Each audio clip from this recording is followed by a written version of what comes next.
Well, Harry, we need to talk now about all things Phil Collins, because that's what this podcast is about, is talking about him and his influence as a solo artist. So now we talked earlier, it's my understanding the first time you worked with Phil was during the recording of the But Seriously album, and you were a member of the Phoenix Horns. And since Phil had worked with the Horns before, those guys, you were talking earlier about when you leave the stage, when you're not playing. I think it was, I don't know, maybe the 82 tour. The guys, the Phoenix Horns, the four guys, like Romley and Louie and those guys, they were sometimes on the stage with Phil. They didn't even have their horns. They were doing percussion and backing singing and stuff. It was really neat. So he had worked with those guys a lot. But did you have to audition, or because you were a member of the Phoenix Horns, Phil, or did you just come with the package? As I say, yeah, I came with dinner. Yeah. They asked me to play with them in 1985, right after they finished the No Jackets Required tour. Mm-hmm. So I started working with them then, and did a bunch of gigs with them, toured, and there was this thing in the horizon, looming in the horizon, concept that Phil's gonna do a CD any minute now. And it's usually followed with a tour, So this is 1985, 1986 went by.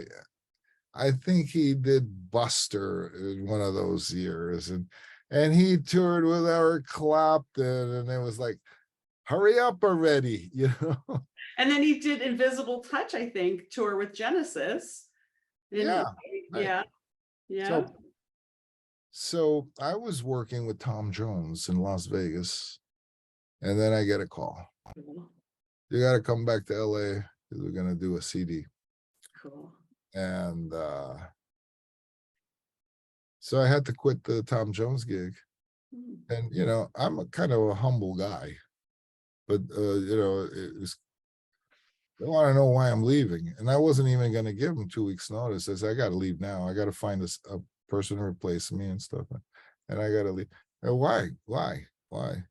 And I felt like if I said, I got to do a CD with Phil Collins, it would be bragging. But eventually I told one of the guys, because where you going to do a CD with Phil Collins? Bam! Tom Jones, everybody. Oh, I see.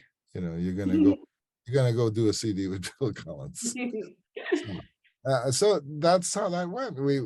I met Phil Collins at the studio. For the first time? Yeah. And I'll tell you something, which is something weird about me. I've told you this before. I'm probably one of the few musicians that never listens to music. If I do listen to music, I'm listening to classical music or some kind of whatever, but I didn't know a whole lot about Phil Collins. I just knew, he had his studio out, and I didn't realize how big he was either. So we went in the studio, and it was a wonderful experience. He allotted 5 days to do the horns. I think we got it done in 3 days. It was a lot of fun. Phil pretty much left it up to us. He'd be sitting in the booth drawing. And the only time he talked was when he didn't like something. What was he drawing? Random things. He once drew a picture of me. Oh, do you have it? Yeah, I have it somewhere. I posted that photo, that drawing once. But he'd do stuff like that. He's, when he did a song, a record, he made a sheet out of every song on the record and what needed to be done on every song, a long list of things. And as they got done, with colored pens, he'd make a design instead of scratching it out. He'd do something. And by the time the song was almost complete. There would be this elaborate design of so. As a matter of fact, in the cover of the But Serious album, there's a picture of those things. Cool. Their to-do lists, Yeah. basically. Yeah. And so he'd be kicking back, and I think he felt very confident about what was happening, but he was always listening. And frequently said, no, you do that again, or something like that, or he'd want to change something. Mhm. But it wasn't like there was a whole lot that he had to do, because I think we did a good job of trying to make the music sound as good as possible. Yeah. Yeah. I Well, had one experience during that session that very few people know, but there was a song called Hanging Long Enough. And he wanted this horn intro. And so I was not the arranger on that album. And there's protocol. You got the arranger, you shut up, you don't put it. But he and Phil went through all kinds of ideas for the beginning of that. I mean, they spent a long time trying to figure out what to put in the beginning of that. But Phil had some ideas of what he wanted, and he would beat out these rhythms on his lap. And I kind of felt I knew what he wanted. Mhm. So I put together this little thing in my head. And after it seemed like they exasperated all ideas and they couldn't find what he wanted, I said, Phil, what do you think about this? And I showed the guys, and one of my things as a horn section leader is always, before you play it for the producer, so you got to be able to play it, and because you got to sell it. You only have one chance to sell it. Yeah. So that the Phoenix Horns were really on top of that stuff. I played it for them a few times, played it for you. They got their parts. I would say, okay, what do you think of this? And what you hear in the beginning of Hanging Long Enough was that.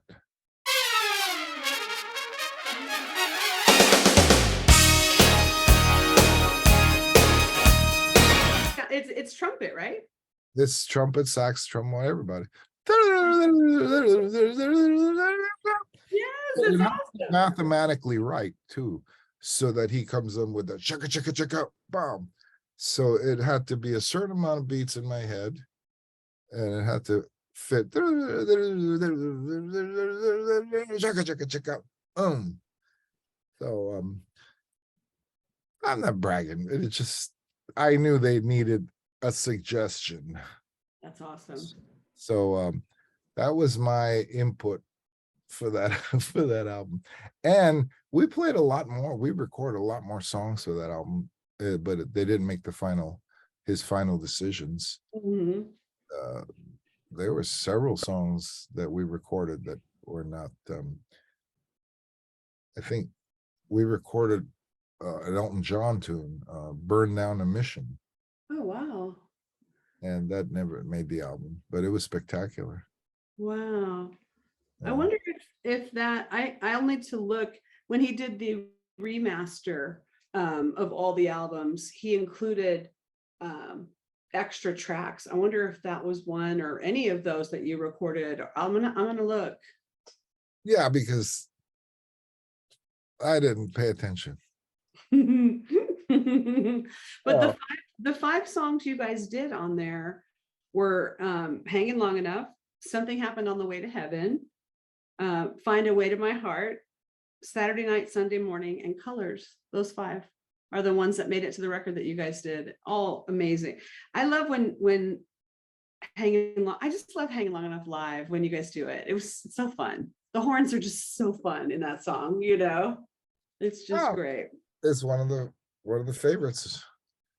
So I Uh, was going to actually, I wanted to ask you about the song Colors. It's a song that I don't know if fans really know it. I mean, I think hardcore fans do, but it's such a cool and very different song. It kind of has a progressive rock vibe for me. Like it starts out slow, and then especially live, then it gets into the drum duet with, well, in like on the Sirius tour with Chester, that was so neat. And I don't know that song really ever got its place in the sun, as far as I know it was played on the 90 tour, and I think you guys played it on the 2004 tour. I just wondered what you thought of that song. And I heard Leland talking about it actually, and he said that he loved playing it, as a musician. He really liked playing that song. And I just wondered if you had any thoughts about it. Well, what made that song so different, once it gets into it, it's because it's about South African apartheid. And that's probably one of the reasons why we never played it again, because it wasn't applicable anymore once apartheid went away. Right. The protest song, Yeah. But the beat, it's an African beat. And it's in what we call 6/8, because most primitive cultures, their most primitive, I'm not saying this right, but the most basic primitive rhythm in any culture is what we call 6/8. There's 6 beats to each measure. 1, 2, 3, 4, 5, 6. And then from there you get all these different syncopation.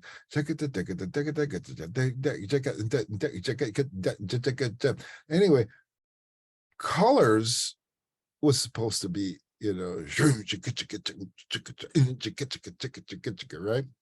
And the whole thing was based on, so like for Leland, for the horns, it was nice to play lines in groups of 3. That's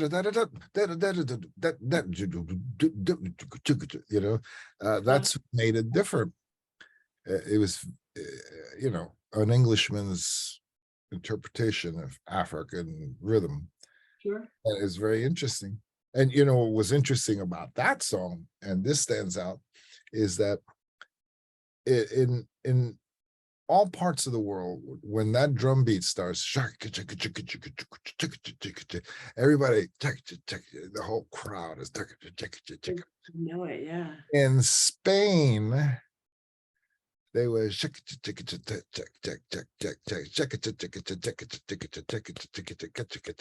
because flamenco music is also based on African rhythm. Oh wow. So it's like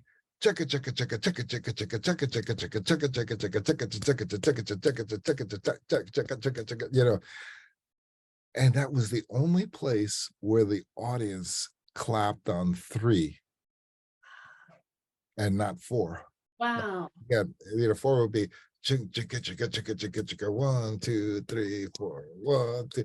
In Spain, 1, 2, 3, 4, 5, 6, 1, 2, 3, 4. And because of their flamenco influence. Right. And I don't know that anybody else caught on to that, but it was very interesting, the audience clapping on 3. And yeah, it was great fun to play. And the way that song is designed, it just builds and builds and builds and builds, and then it just kind of starts doing. It was great fun to play. That's neat. I like that. I love to hear that. When you were in the studio, you only did the LA bit. You weren't over in at the farm studio. And I guess the question is did you get to meet or play with any of, there were like really cool guys on that record. David Crosby sang on a couple songs. Clapton did the guitar for Rain Down. Stevie Winwood did the organ on one. And then our old Stephen Bishop, he cracks me up. He did some stuff on there.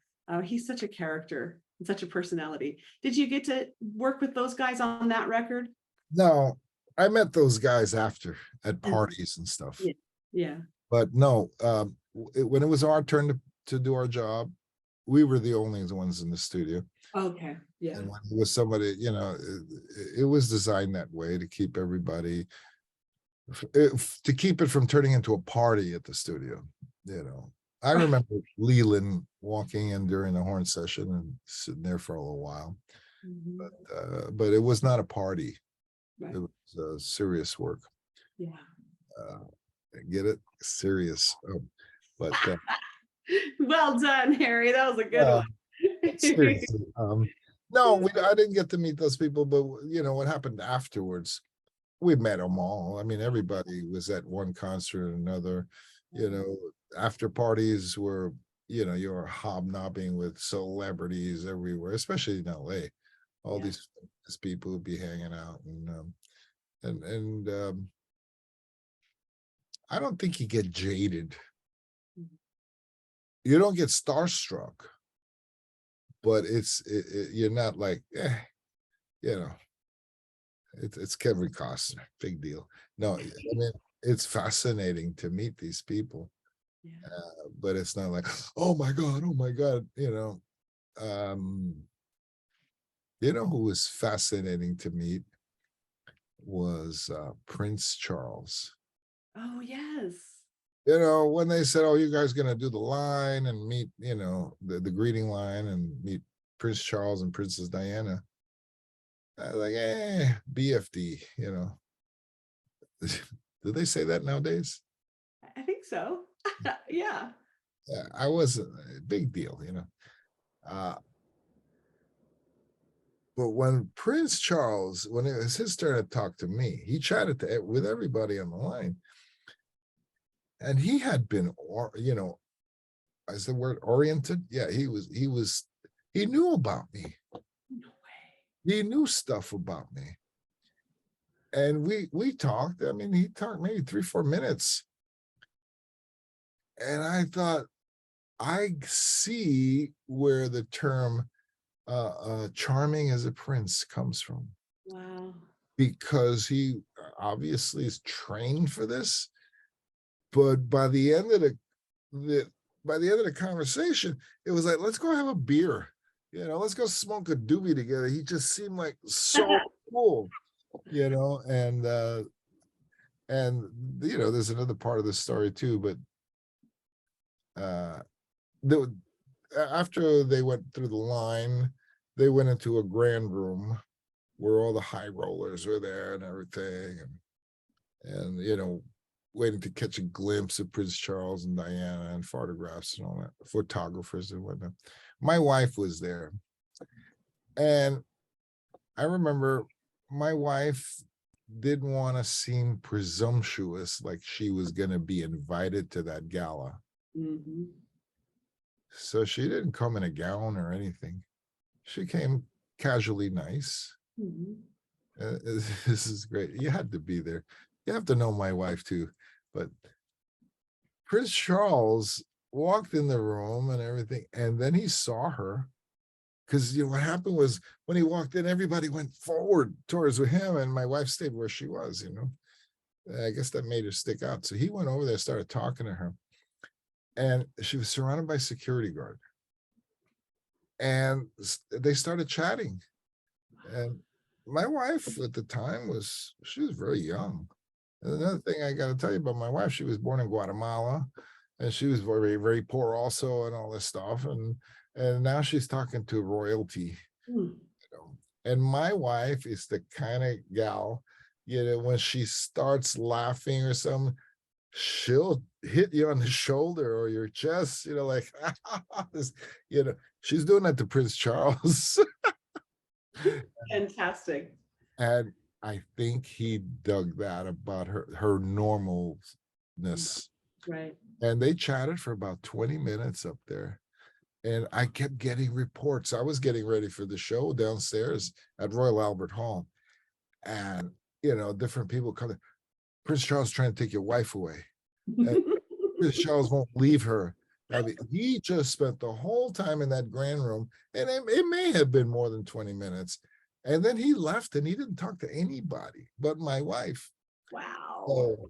So that's a great story about my wife, who, by the way, passed away 7 years ago. And yeah, she had so many special experiences with Phil. I don't know if you know about this thing we did called Nebworth in England. There was a big Yeah. charity. Oh, yeah. It was an all-star cast and all that stuff. Oh, yeah. Well, you gotta understand, my wife didn't know who Phil Collins was, you know. So when he's performing with Genesis, we're in the wings listening, and he does That's All. And that song was a big hit in Guatemala. Oh, wow. And she had no idea it was Phil. No way. And she got so excited that I know that song. I know that song. And everyone was looking at her like she was nuts, But she was like, because she had heard that song a million times, but didn't know it was Phil.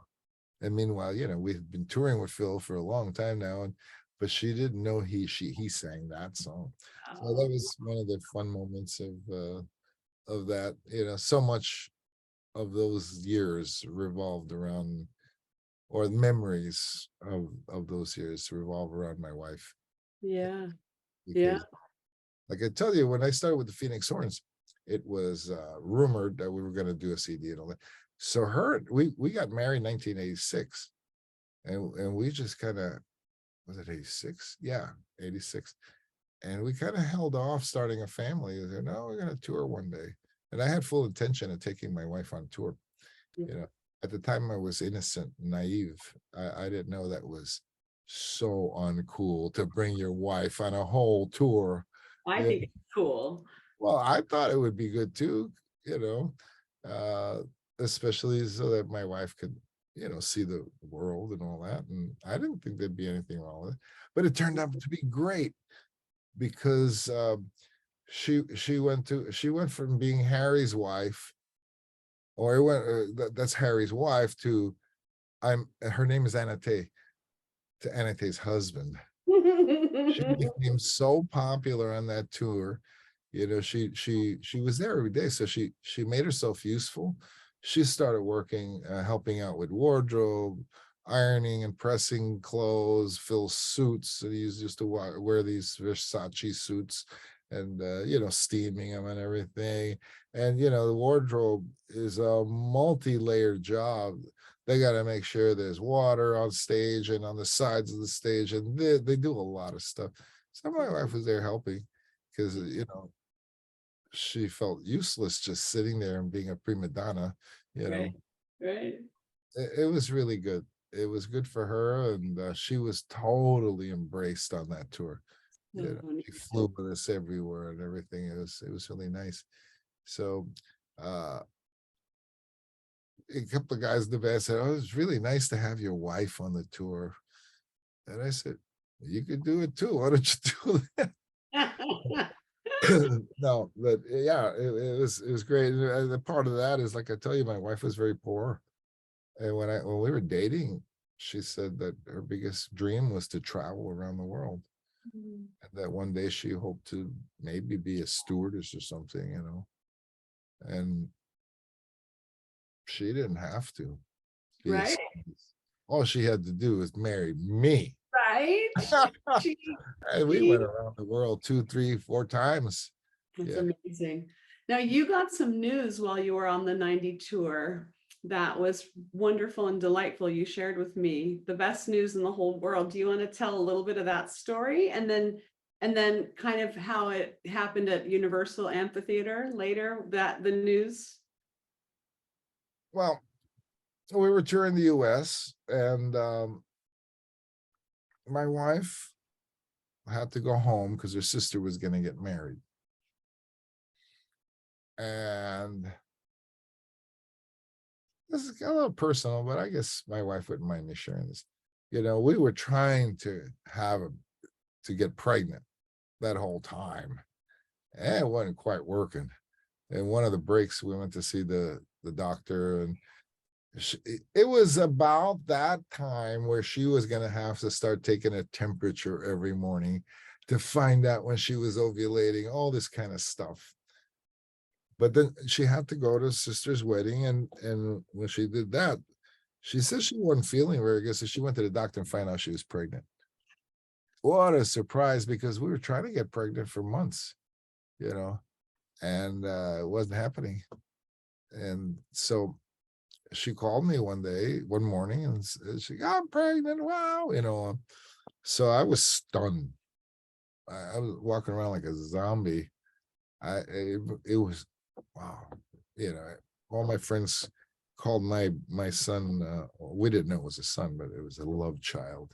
'Cause Aw. we were so, her and I were like, yeah, we had been married for 4 years by then. Yeah. Everybody thought we were newlyweds. So anyway, I went around, when we got to the gig, I went around to Phil's dressing room, said, I'm going to be a father. Congratulate. I told everybody. Everybody was really happy. And then about 4 or 5 days later, we were scheduled to go to LA because we were doing the MTV Awards. Mhm. So the back lot behind, it was at the Universal Amphitheater at the time. And they had all these trailers for the different acts and musicians and stuff. And so Phil's people sent a limousine to pick up my wife and bring her to the back lot. And I didn't know they were going to do this, but when she showed up, when her limo showed up, the entire Phil Collins company, the press agent, the caterer, everybody, the manager, and Phil himself was standing like a greeting line.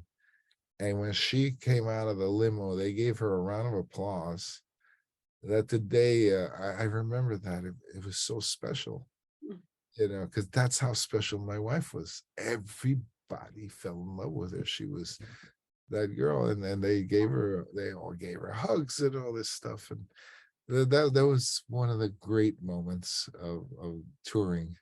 Mm. Uh, like I say, some of the greatest memories of touring involves my wife. Yeah. Mm. So, Thank you for sharing that. That was really special. well, yeah. Yeah, that's really fun.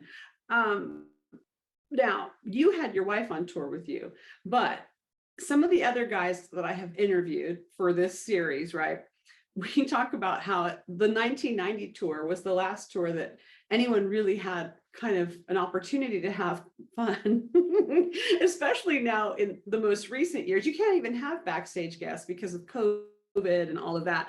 But the 90 tour, you guys are still able to party and have a good time. Are there any good party stories or shenanigans on tour? Crazy things that you could share that happened on that tour or that you remember? Well,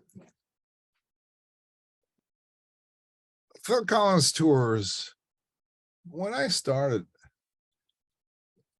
we used to joke about it. It wasn't a typical rock and roll tour. Uh-huh. It was a family tour. Yeah.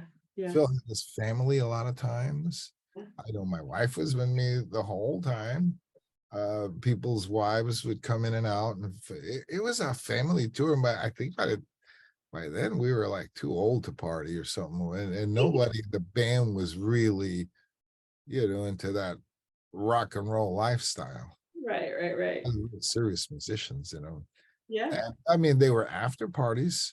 Yeah. Uh, Back then when the budgets were big, after the show, there was a hospitality room for invited guests with sushi bars and all kinds of stuff like that. Yeah. And that was, part of the thing. You finish the show, you change again, you just make an appearance. Mhm. And so the nothing crazy like that. They used to rent out bowling alleys and clubs or restaurants or stuff like that to go hang. Yeah. Yeah, we did that. Um,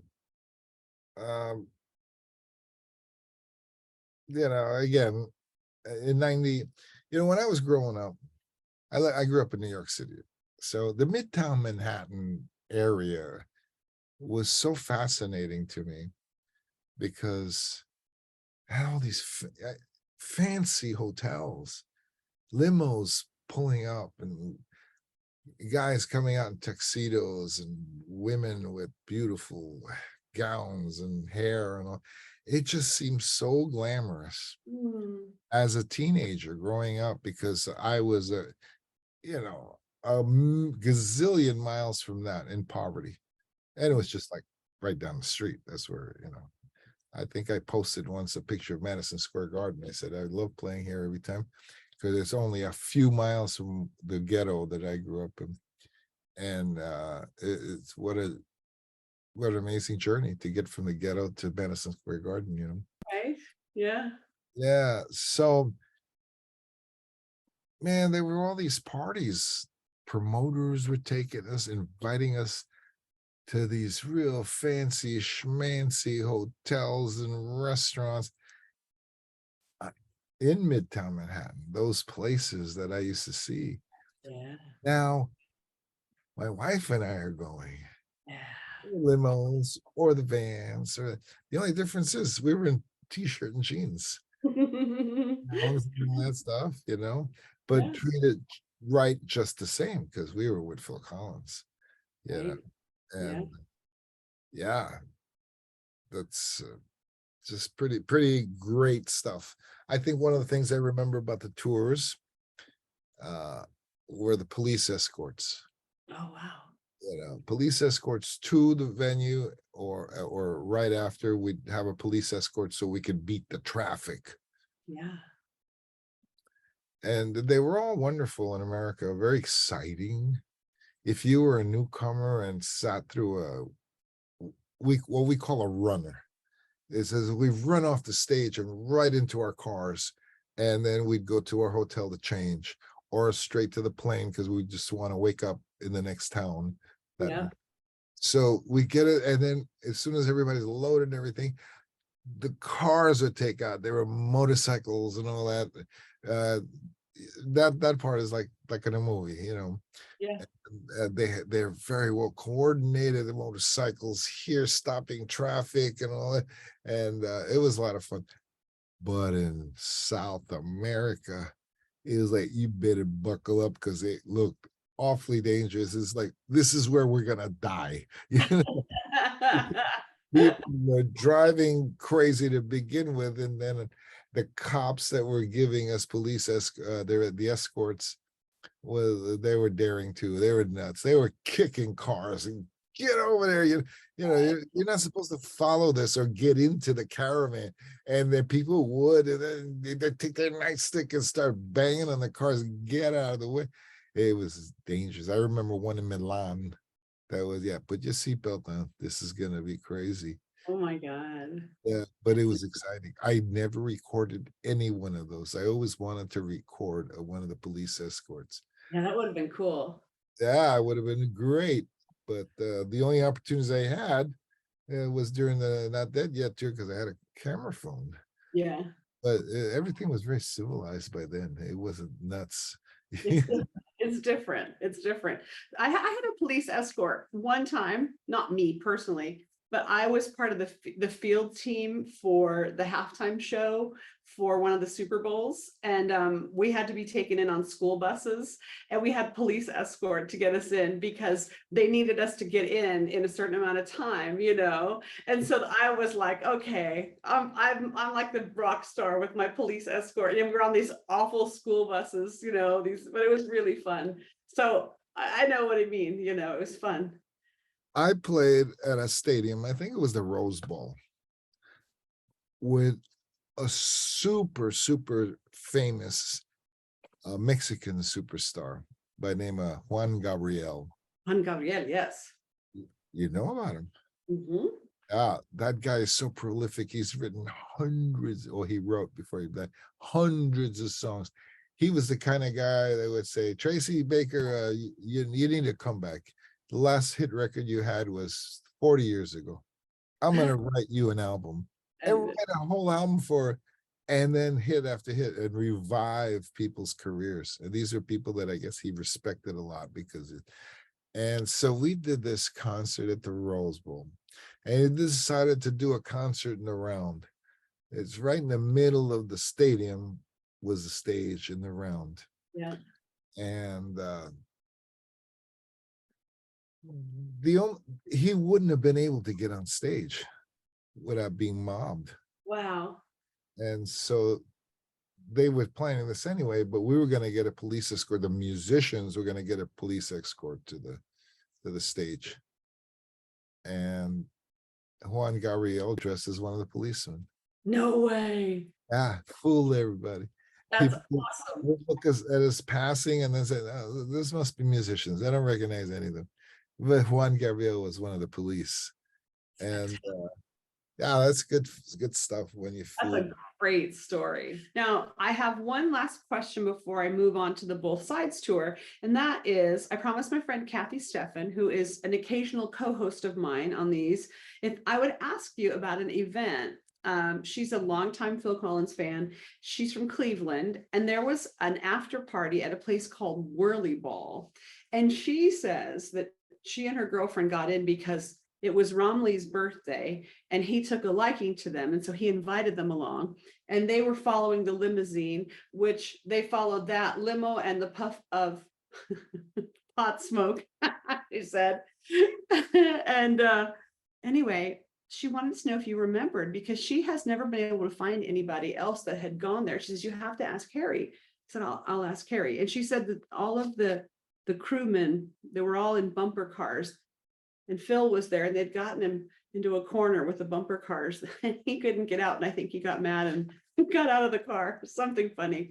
Anyway, she wanted to know if you remember that night. Tell her she must have smoked a lot of good weed. That, that never happened. I'll tell her. I'll tell her. I will tell her.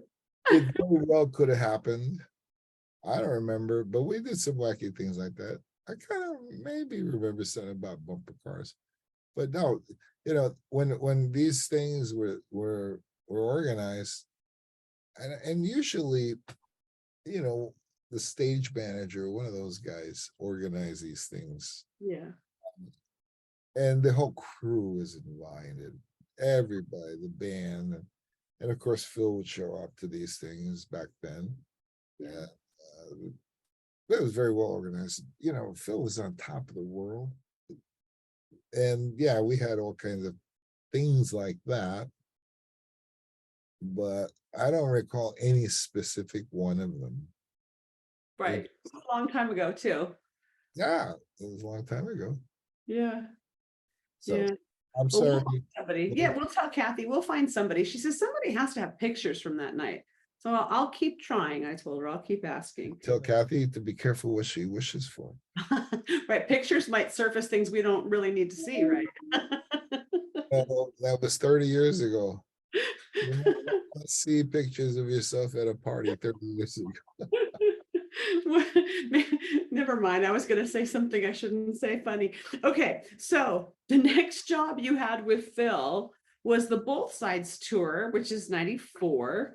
And that you guys travel. I mean, that was, you guys did, I think, Japan that year, and lots of tour dates. And, I interviewed Brad Cole, who I just enjoyed talking with so much.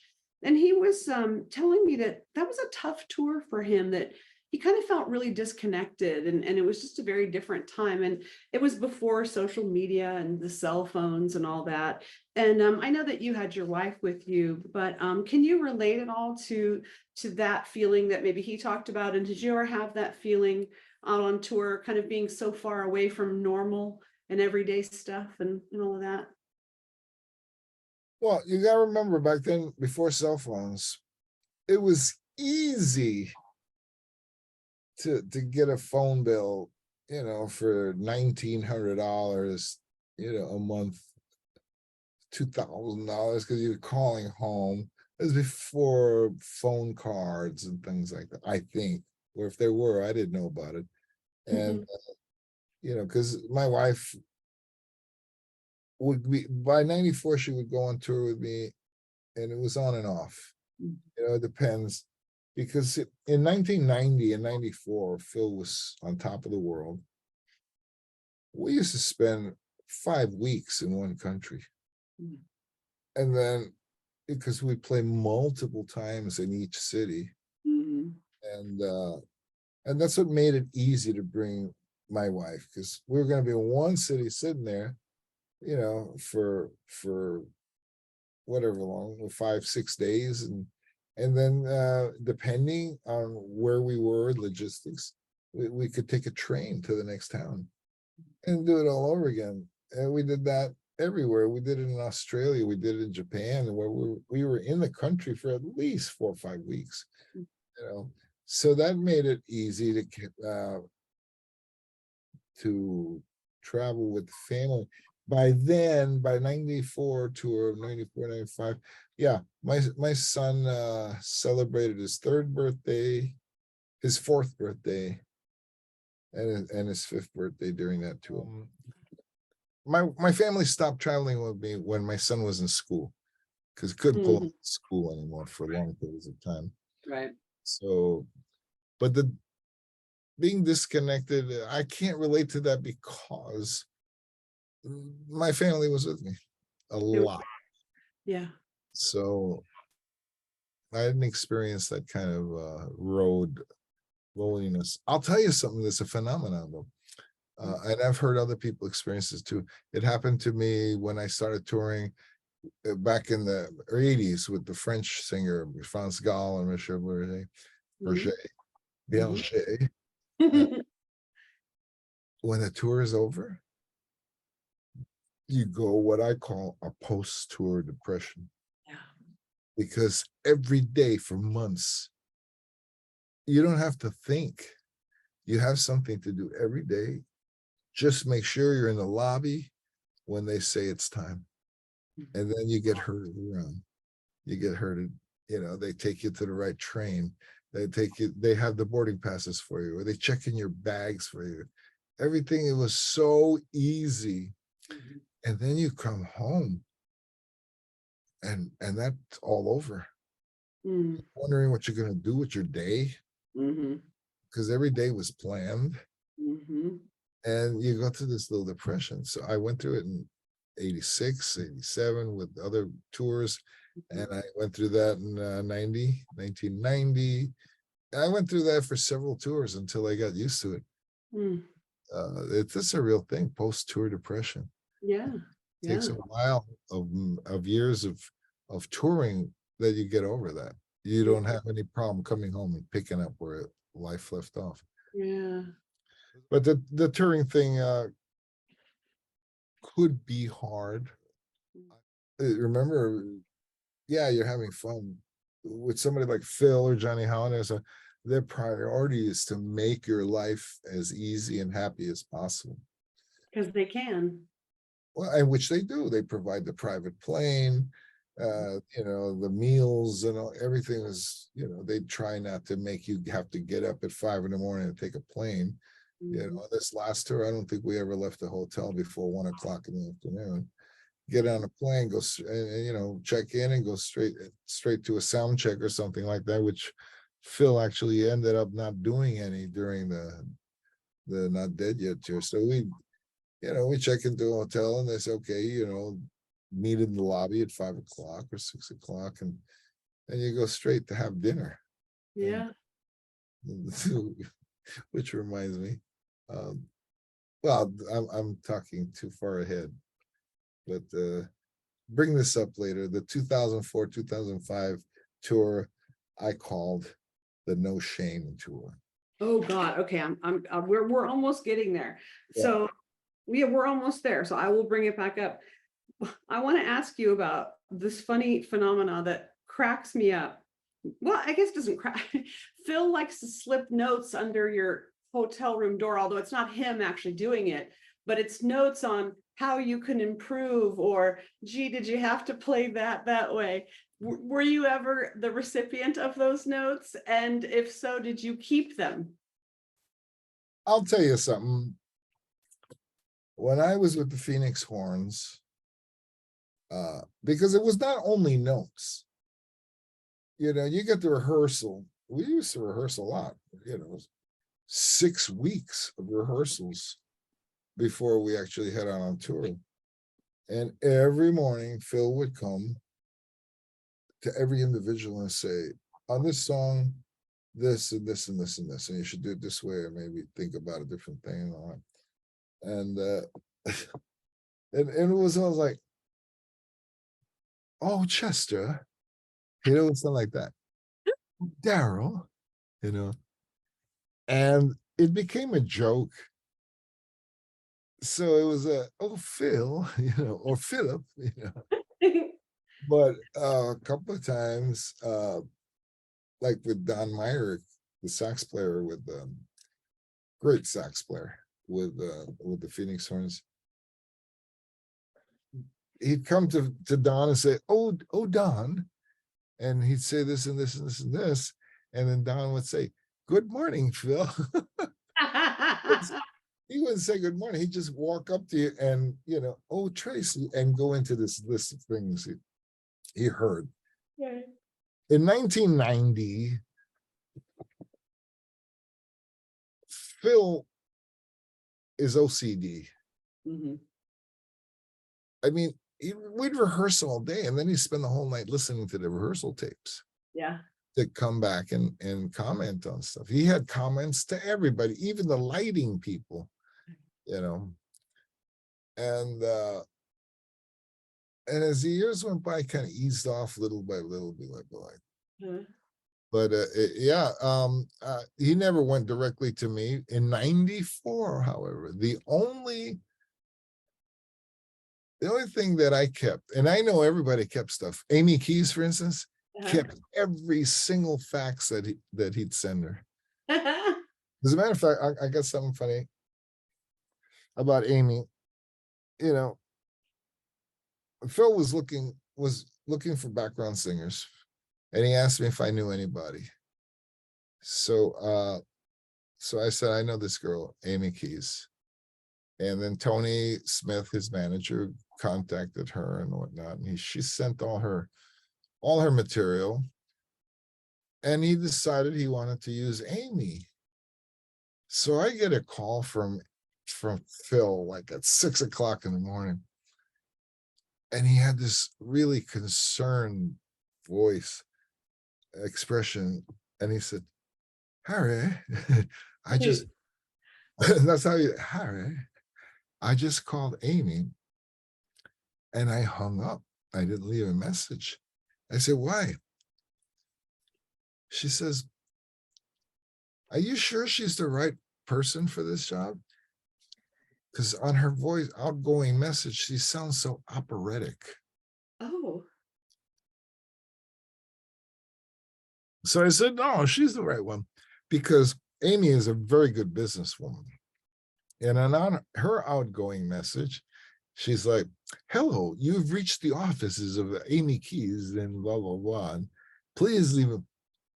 And that scared him. Whatever. So he said, are you sure she's still? Anyways, I said, she's fine. Call her. And he did. But she has the cassette tape of his call to her, his message saying that she had the gig. And Wow. I have,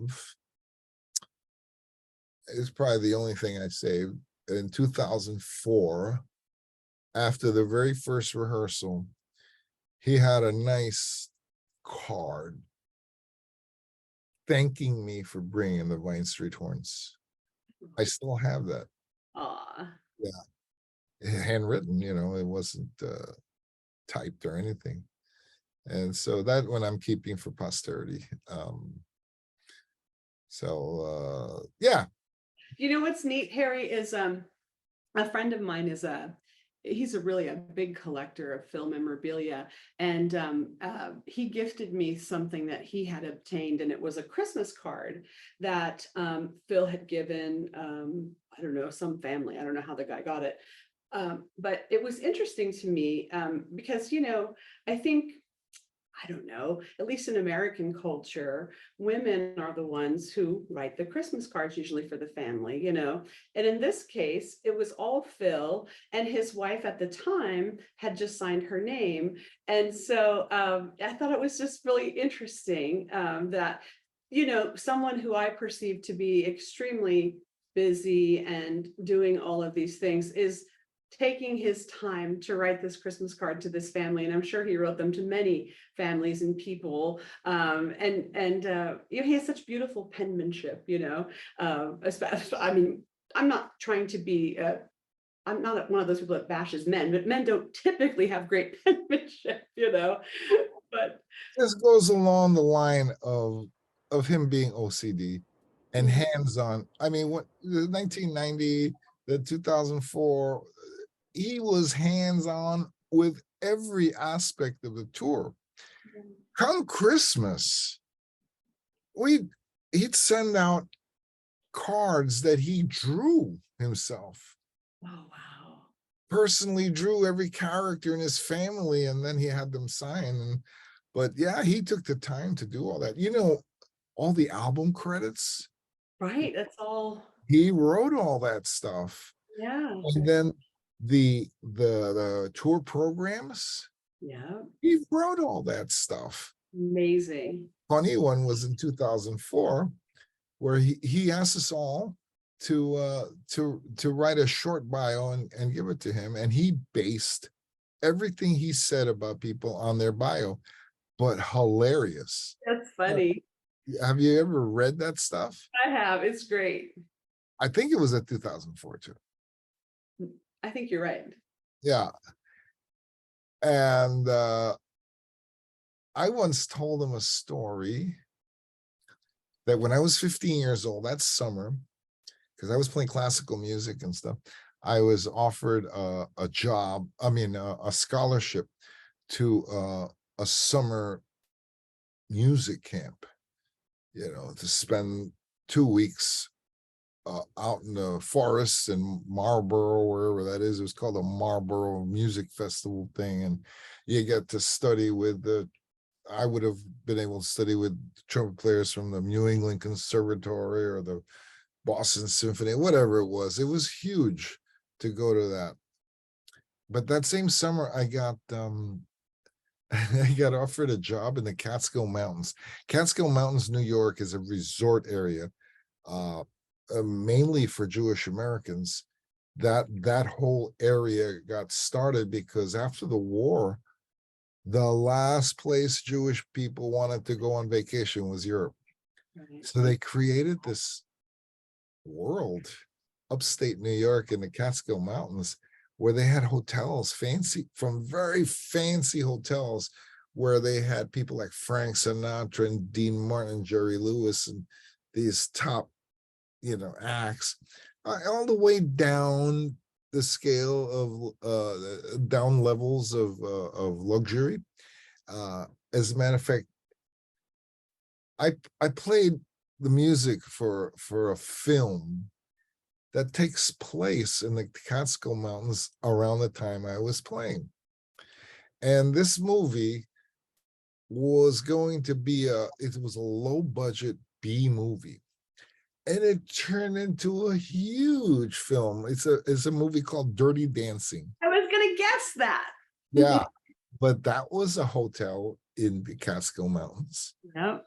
And so but so when I was asking people what to expect, and I remember having been trained for this in my music lessons, is every day or every few days, a new act would come in, a singer. Uh, so he'd bring his music and you'd rehearse it at 2 o'clock in the afternoon, and then you do the show that night. So I could do that. I said, I could do that. And then one of the things that was somebody said, and then every once in a while, you back up a belly dancer or a stripper. And I went, I'm not going to Marlboro. Forget that. I'm going to back up some strippers. And so I wrote that in my bio. And you know, back then, stripping had taken on a lot of popularity. It was a very elegant thing. Strippers didn't go all the way. You know, they ended up in a G string and a pasties and all that. But it was an art, you know, and couples, male and female, you know, husbands and wife, they admire it. Was a respectable kind of thing at the time. They were very famous and respectable strippers of the time. One by the name of Gypsy Rose Lee Oh, yeah. did a whole Broadway show on her life, Yeah. which turned into a movie called Gypsy. But anyway, there was no doubt in my mind what activity to choose that summer. So that I included that story, a very condensed version, in my bio that I turned in, and yeah, he used it. He used that whole thing about, you know, choosing to back up a stripper rather than go to a conservatory. And he says, naturally, as any trumpet player or great drummer would have done. Oh, that's fantastic. He was OCD, that guy. One of the funny things about him in 1990, I remember he brought his, he had Simon, he had Jolie and Tony Smith's kids. They were all on tour with us, and they'd stay in this big suite all together because they were all kids still. And every morning, Phil would go to their room and clean up their suites before the maids showed up. Oh my gosh. Yeah, that's the kind of guy he is. That is so interesting. There's a documentary called A Life Less Ordinary that's about Phil, and Jolie and Simon and other family members give interviews in this documentary, and Simon actually speaks about that. He's like, my dad just loves to clean up. Like he just absolutely, he can't leave a room with, even if it's not his mess, he cleans it up. And I thought that was it was endearing sort of thing that he said. We got invited to his house for his birthday once when he lived in Switzerland. There's a house full of people, and he spent the whole time at his own birthday party picking up morsels of chips and stuff from the carpet. Yeah. He'd be down on picking up. He's obsessive. But a funny guy and just lovely man, and generous and helpful. Yeah, he loved his fans so much. He didn't want to let them down.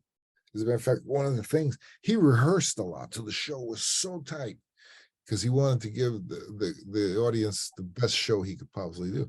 And that's the thing that critics hated most about him.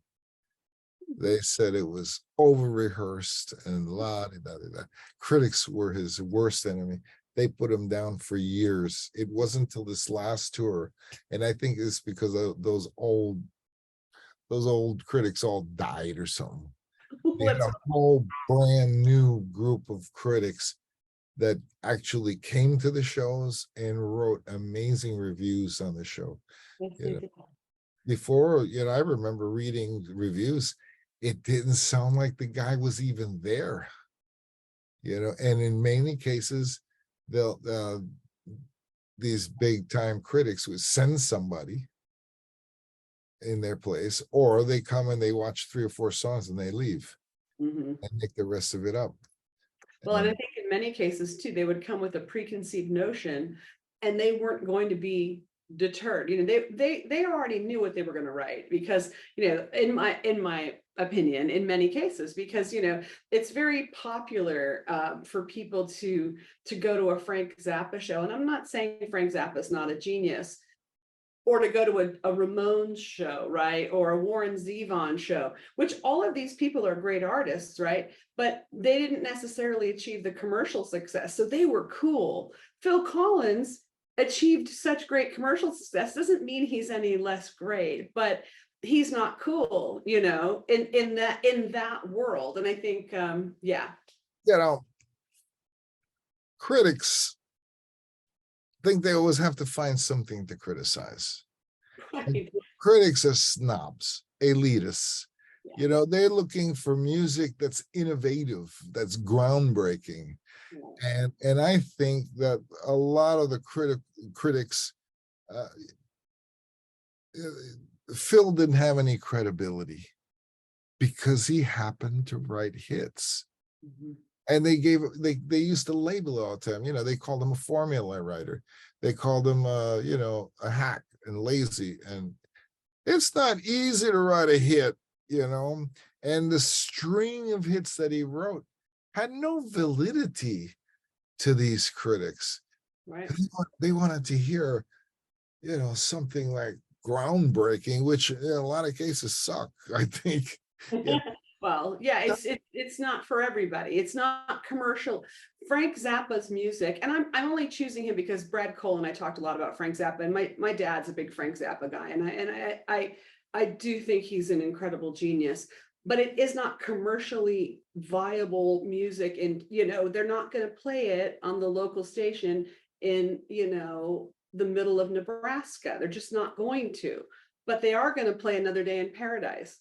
well, You know, the interesting thing is that Genesis also was not something that people would play on the radio. They did get more credibility with critics, but when they started getting hits, because Phil started singing with them, mhm. that's what I believe, because it was pretty out there when Peter Gabriel was doing stuff. But and then again, now they start getting hits and they put down Genesis, you know. Well, But that's exactly it. And the whole, so I do a whole thing. I have a website for the campaign that this podcast series supports. And I do these things called Did You Know posts. And I'll take an album like But Seriously, the album that you worked on, and I'll do an entire kind of analysis of it, not in a boring way, but that points out innovative things or talks about things that happened. I think history is going to look back on Phil and realize, oh, he really was innovative. And wow, the way he wrote songs is the way songs were then written, 30 years later. Taylor Swift writes these hits. Well, she's probably using some of the same things that I think Phil may have pioneered. And I'm not a musician, so I don't necessarily know, um, but it makes me, it's like I'm driven to do this because I feel like it's such an injustice, of all of the artists that I think were popular. I think Phil has been not given his due. well,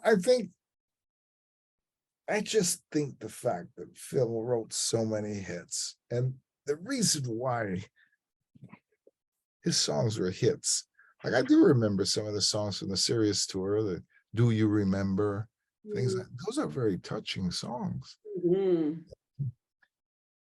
He touched audiences. I'm not sure critics listen to the songs, Mhm. you know. And I think if you want to talk about contribution and why I think he deserves to be in the Rock and Roll Hall of Fame, is that the most essential part of music he accomplished, and that's touching people, Mhm. touching their hearts. Phil's music was the underscore or the soundtrack of so many people's lives. Fans, I've talked to a few fans, and when they were going through some horrible times, they felt like Phil was talking to them. How do you do that and not get recognized? Well, Well, because he himself was going through that, and he was emoting these feelings out to people, and people related to it. His melodies, the simplicity of his melodies and chords, did not distract from the message. So I think in any art, I mean, I don't care, a lot of artists are very anti-commercial. They're going to do for the sake of art. They're going to go contrary to what everybody's doing, and they don't care about the audience. But, the human aspect, people want to be accepted. If you're an artist, you can have as arrogant a personality and attitude you want about art. You don't care about your audience, but you do care.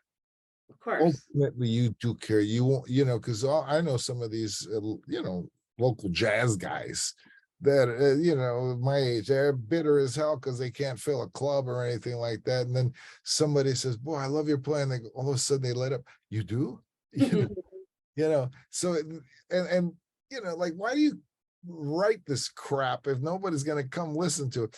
And I was, I don't know if I'm allowed to say this, but you know, a lot of these guys do stuff. It's like masturbating. Yeah. You need an audience. You need to please somebody at a Mhm. certain point. And then you have these real like geniuses who write music that's not really mainstream, but it captures certain mind. This is Frank Zappa and stuff like it Yeah. captures a huge thing. They're not going to sell like, but they get recognition because the intellectual critics and these guys, they go, oh, this guy deserves to be awarded this and that, the other thing. Whereas Phil, you know, Phil, if he was a manufacturer of shoes Mhm. and brown shoes were really popular and he made brown shoes, it's not his fault that that's how he, it's not like he was, it's not like he is what's the word, he's doing it for the purpose of getting the hit. Right. He's expressing himself and it just happens to become a hit. He's Right. got hit maker instincts. It's not stuff like Casey and the Sunshine Band, you know, where they're writing hits, you know, shake, shake, shake, shake your booty, you know. He's writing stuff like from down here, you know. Yeah. And boy, if you ever talk about contributions to music, to music is to take your art and change people's hearts. That's the biggest challenge, I think. I mean, I think if I was a genius and highly creative, I might not think the same way. But I really believe, boy, if you just write down one line of a song that makes everybody go, like the Stephen Bishop's you have no right to ask me how I feel. Yeah. Oh my gosh, if you've ever been through something like that, Yeah. it's it's incredible how effective that is, you Yeah. know. And yeah, it touches a lot of people because he can relate to people's emotions. You don't have to write something really weird and hope that the listener will get educated enough to appreciate it one day. Right. No, but Right. yeah, yeah, that's been like, you know, Van Gogh. People didn't understand his, you know, his art, but now everybody analyzes it and said, boy, Right. that guy had a sixth sense. How did he figure this out? And Right. yeah, well, there's validity to that too. Of course, there's validity to it, but Phil, I think he has this power to speak to people. And we're not trying to create the wheel here. We're trying to express ourselves in a way that's going to touch people's hearts, you Mhm. know. And I think that the effectiveness of that alone, and to have uh, sold so many records and affected so many people in a positive way, that deserves recognition, like in the Hall of Fame or something like that. Oh, for sure. I I mean, mean, the word fame is right there. I Yeah, know. don't call I it know. the Hall of Artists or the Hall of Snobs. This is the Hall of Fame. You Well, know, the interesting thing is too, is it's really just like, who cares really? You know, if you ask any artist, do you really care? I mean, look, I don't care if I'm in the Hall of Fame, but I think if they're in, if once they're in, then they're happy to be in. You know, and there's so many debates about the Hall of Fame, you know, who's in and who's not. But I just feel strongly that you know his peers should recognize him. You know, Roger Waters needs to say, you know, stop saying nasty things about Phil, you know, or whatever. Daryl Sturmer said something in an interview that I thought was really interesting and kind of neat. He said, Phil's voice is so unique. Um, when you hear him sing or you hear him speak, there's something about it that's familiar. You feel like, I know that guy, you know. And Daryl said, I do know that guy, but if I didn't, I would feel like I knew that guy. And even his voice. So it's not just his ability to write music and his instinctive rhythm and that, you know, those unique time signatures that other people don't do. it's even his voice. It's like all of it comes out of him. It's this creative, and I thought that was neat that Daryl, what he said. And I think it's true. His voice is very unique, and he didn't even start out as a singer. He was the drummer, for goodness sake. No, the thing about it is he's genuine. Mm. He's always been insecure about his singing. Always. Crazy. Because he doesn't have the chops that other singers have. For But, real? oh yeah. Michael Bolton, for instance, he always admired Michael Bolton's chops. Chops mean abilities, and this, the Luther Vandross and all this. He doesn't have that, and he knows it. But it's so genuine and so honest. That's what sells. And that's what makes you go, that guy. That's why everybody gets a sense of Phil Collins is the regular guy. Yeah. Because he's just singing. He's not pretending to try to be a Michael Bolton or some of these people that he admires as singers.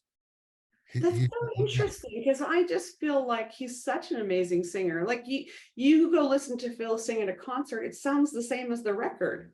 And he doesn't, to me, sound like he even can sing a bad note, But I guess you're talking about a stylistic sort of growly. Is that what he was looking I'm for? just talking about, you're not trying to pretend. Mm-hmm. You're trying to be real honest, because they asked Celine Dion one time, how do you sing when you got a cold or something like that, a sore throat or anything? She says that the times she's performed ill, that's when she gets the most compliments. Hmm. And she had to think about that. And she said that it's probably because she doesn't have all this fancy stuff to rely on when she's sick. She stays basic. And that basic thing relates to people more. And they think, wow, that was the greatest performance I ever heard. Then I can say, how come you didn't hit that high C tonight? It's not about that. It's like, it was so moving what you did. And that's Phil. He doesn't have those things I to see. to rely on as part of their alter ego, to have this amazing abilities vocally. So he just sings without those tools. His tool is honesty. Mm. And it's not about the timbre or anything like that. It's about people can identify the honesty. He's not coming on.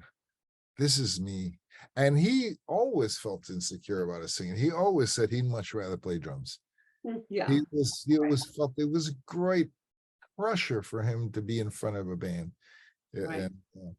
And as a matter of fact, when I brought the Vine Street Horns to film, oh Harry, do as much as you want on stage. He'd say that. He goes, he likes people to be pointing at the horns and look, it doesn't bother him. He says it, and just the opposite, just at the contrary, it relieved him from the obligation of having it to entertain people.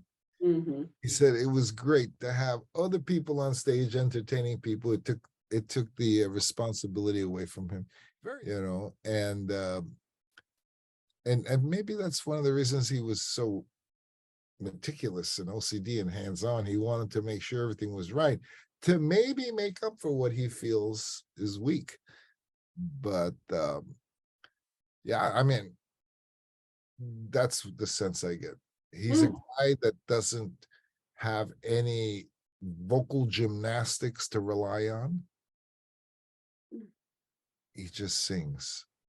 And So beautifully. It's unbelievable. And for me, it's like what you're saying. It's a cognitive dissonance.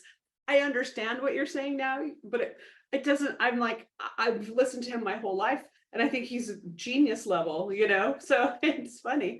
It's like his drumming, Yeah. you know, his drumming is so musical. Ugh, it's fantastic. Um, First of all, I think Phil has perfect time. Oh, yes. Have you ever heard the expression perfect pitch? Yes. Perfect pitch is when you have absolute awareness of every note. You could almost hear the vibration. So if somebody plays a note on the piano, you could say that's an A or that's a B or something like that. Yeah. Phil has perfect time where he could sense a click and it doesn't go away. He stays on it. And one example of it is when we did one of the times we did the big band tour. He had a drum tech behind him with a metronome. A metronome is this thing where if yeah, but it doesn't do that anymore. It just clicks, or you see a red light doing this. And just to stay consistent, every song in the big band repertoire had a time. Like a certain one would be 134 or what. So if we were going to play the next tune, the drum tech knew the next song and he put the thing, and it would be, you'd see just a red light like that. And Phil would look at it and then he'd start talking to introduce what the next song is. And when he counted it off, it was still with that light. Wow. That's perfect time. Yeah. And that was very impressive when I saw that several times. It wasn't like he was faster or slower or anything like that. He counted it right with where that clock, that light was, the metronome was marking. And he had just seen it about 2 minutes ago. And then he didn't see it again. He was talking to the audience, and then, okay, and here we go, 1, 2, and he's still with that light. Yeah. That's something that's hard to understand for somebody who doesn't know music, but it's pretty phenomenal. Yeah. You never hear that. All you hear about is perfect pitch. Right. But perfect time is a whole nother animal. It's like you got a clock in your head. And Yeah. he's real hard on that with drummers. I mean, drumming, there are two chairs, two positions in his band that were the hardest, is the drummer and the piano player. The piano player had to play pretty much the way he plays for the songs, and the drummer had to be like that and also emote feeling. And so Phil, as a drummer, he's got perfect time. That's the first thing. Then the aspect of feel is something that non-musicians don't understand. You if you have a beat like this, da da da da, and if you were to expand that beat, and you could say you could play at any part of this beat, and that's what creates the feel. Hmm. I mean, if you look at the metronome, you're right there. But some people sound like they're going faster than the beat, but they're not. It's Right. still the beat. Right. And certain groups require that, like Tower Power, for instance. It's like, yeah, it gives you the sense of urgency. It's still there, but like I said, if you expand the beat in a graph like that, some drummers are playing right here. Phil plays over here. He's still in time, but it sounds like he's like way back. He's like a whip, you know. It's like Yeah. this feeling of a delay before the note hits. But it's just a feeling because it's notes hitting right there. It's just at a different part of the beat. And Phil's feel is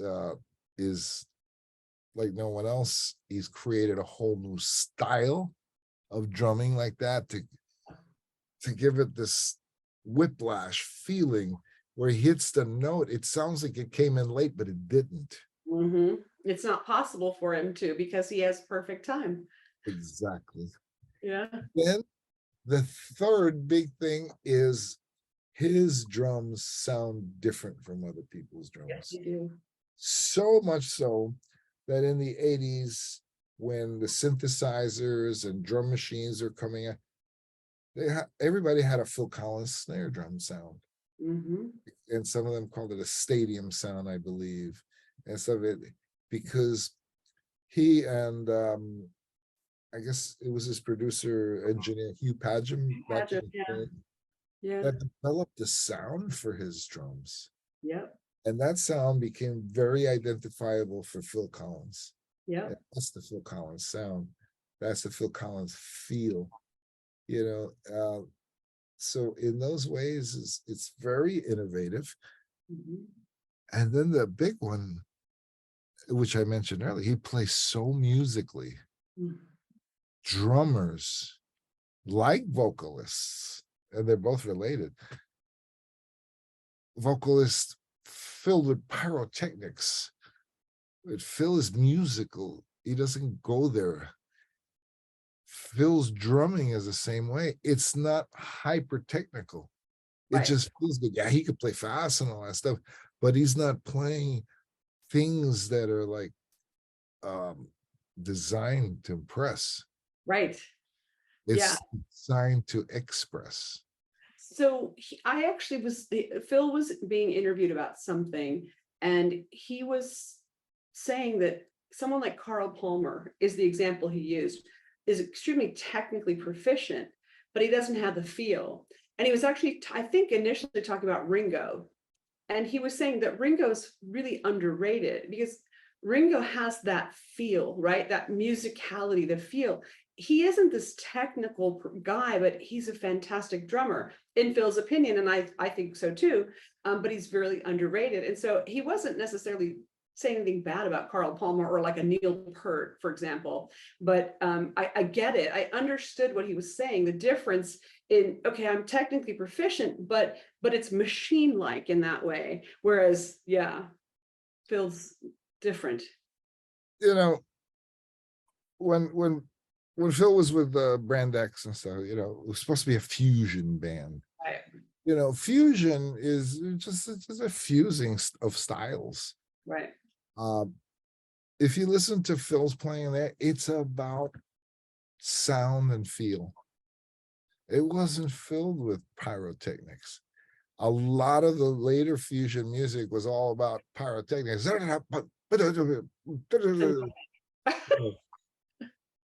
No, Phil stayed with the groove, and he played such musical textures on the drums, and and and he pretty much played that way with Genesis. He pretty much played that way for himself, because when it comes down to it,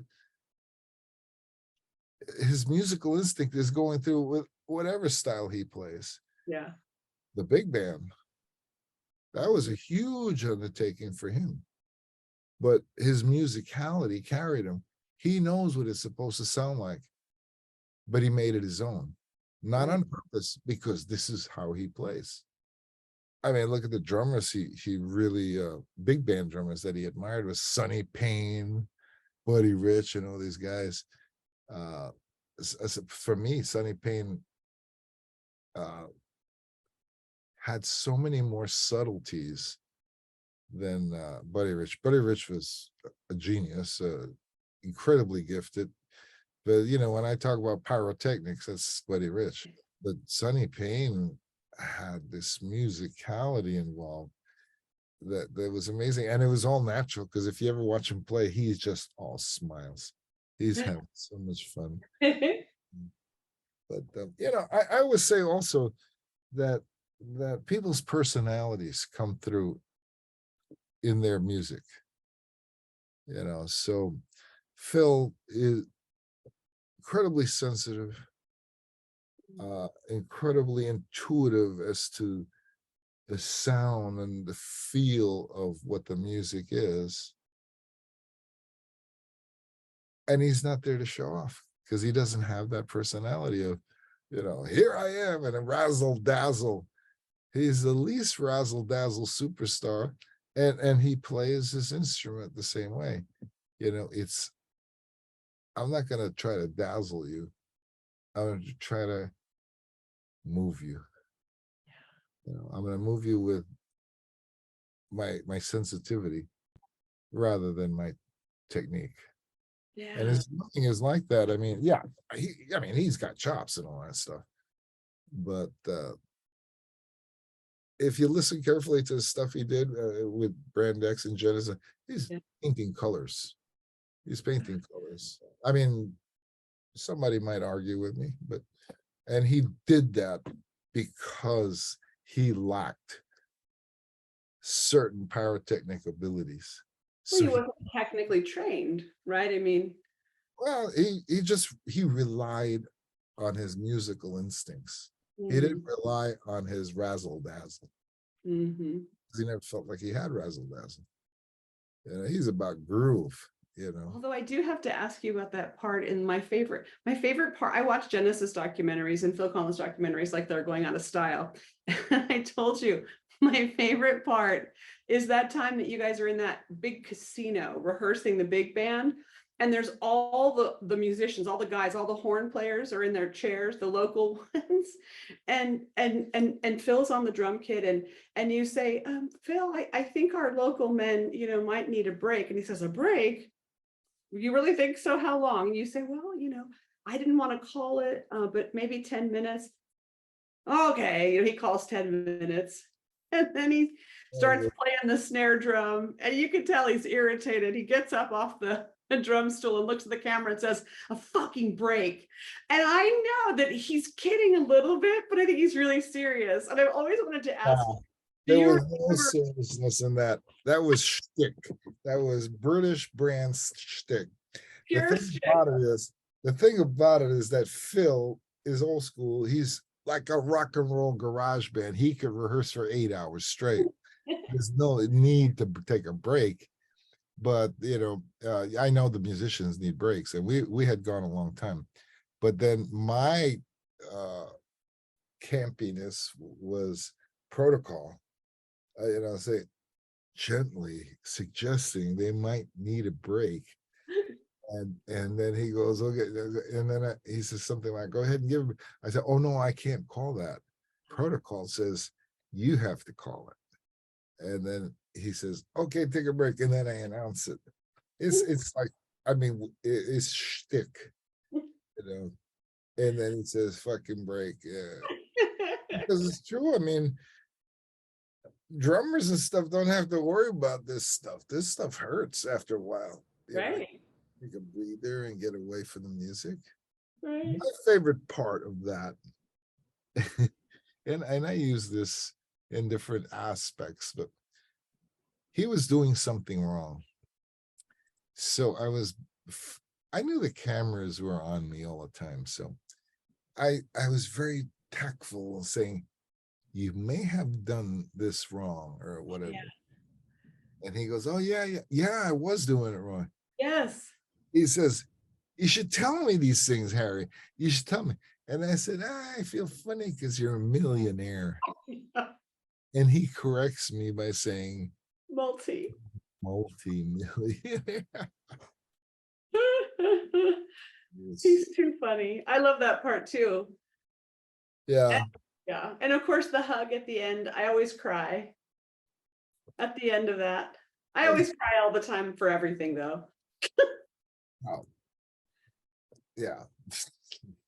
I thought it was sweet. Well, I think the video starts with him and I, right? Uh-huh.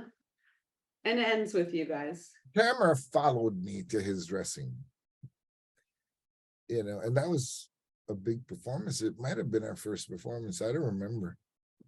But the camera was following us, and I remember thinking, oh, good to catch this for the end, because it starts with us too and ends with us too. Mhm. I'll tell you about the big band, how that started, if you're interested. I am. That was one of the questions. It was? Okay. See how I did that? Make them read the questions. No, I don't remember. I don't know if you noticed how Phil evolves his introductions of musicians. You know, every night of a tour, he expounds on it. It gets longer, and he keeps adding, and it starts to take a life of its own. I mean, 1990, I think the introductions were like 20 minutes long. That's the one where people supposedly my mother with a sign. You remember that? Which one? The Serious tour.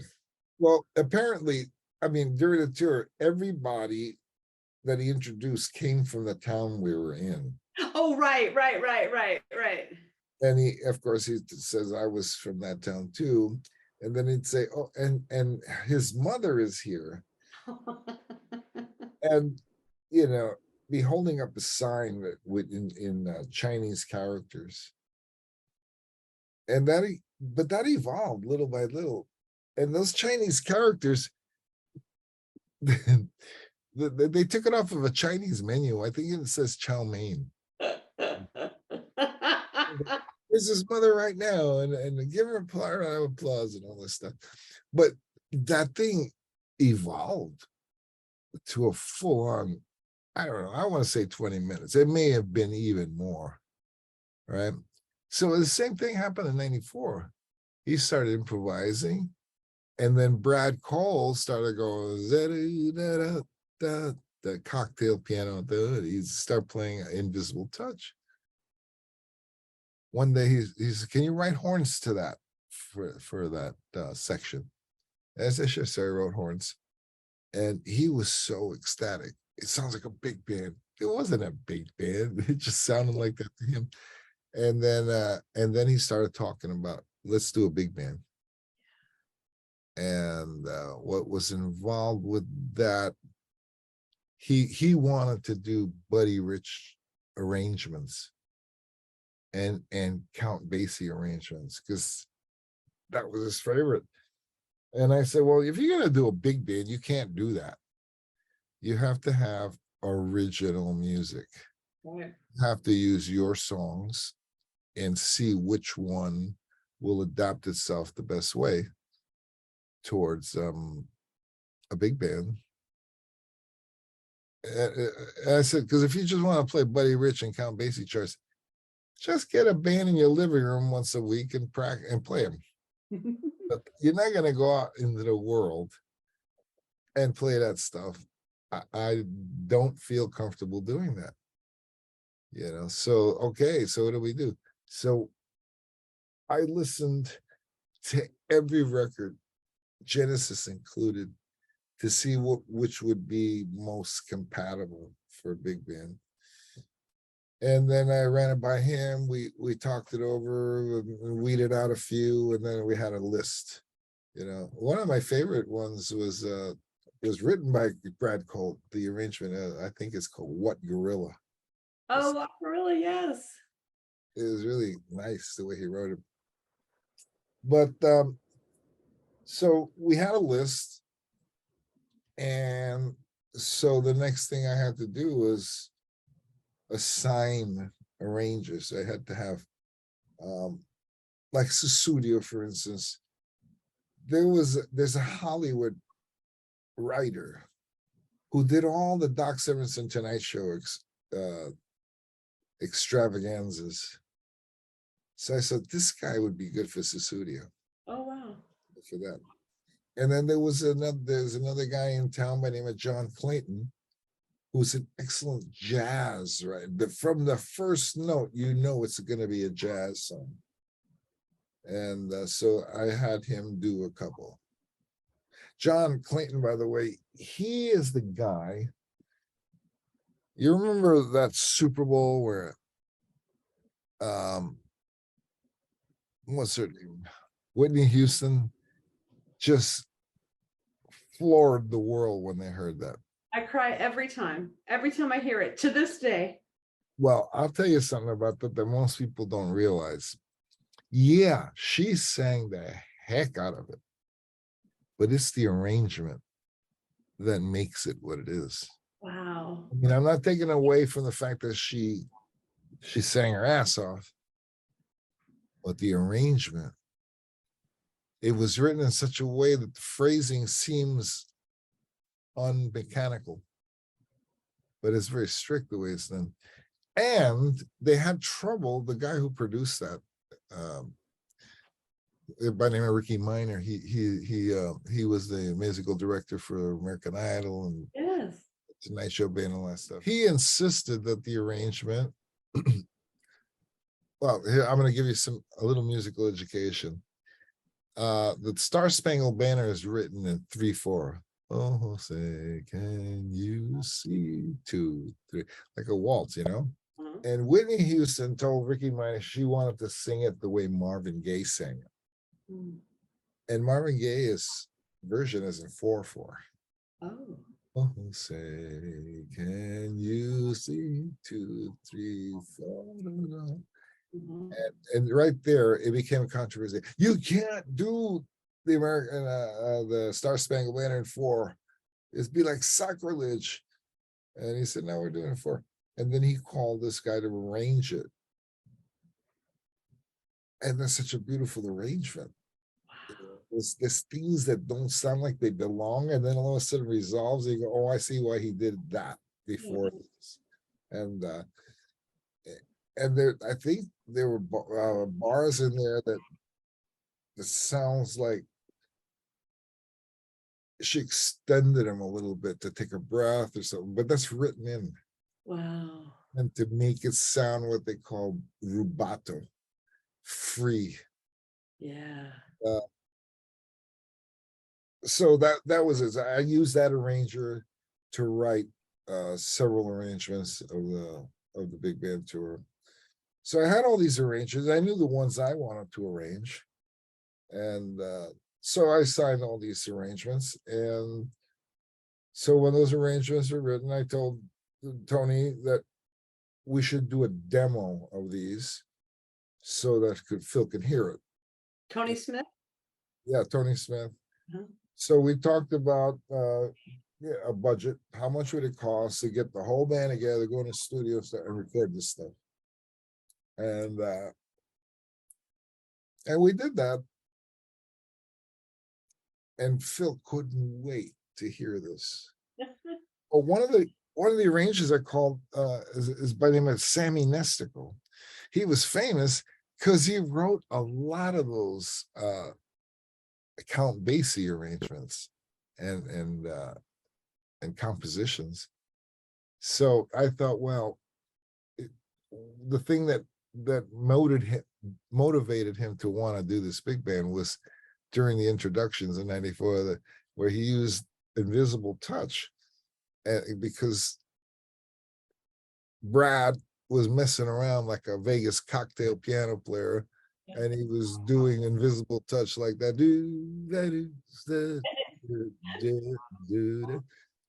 And so that evolved. And I said, well, who's the arranger that could do that really well? And I came up with the Sammy Nestico guy.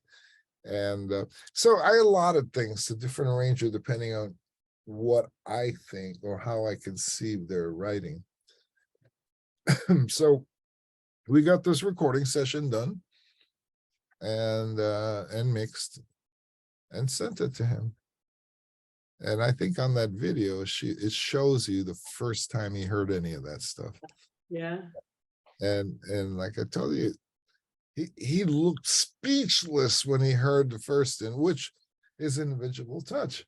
You know, he wanted that thing to have a Count Basie thing. So it starts very quiet.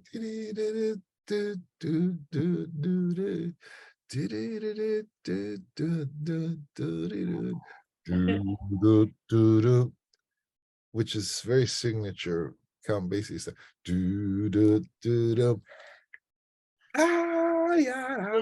Yeah. Because Count Basie did stuff like that. You want to do it in such a way to scare the crap out of the audience. because it's so soft, and all of a sudden thunder hits.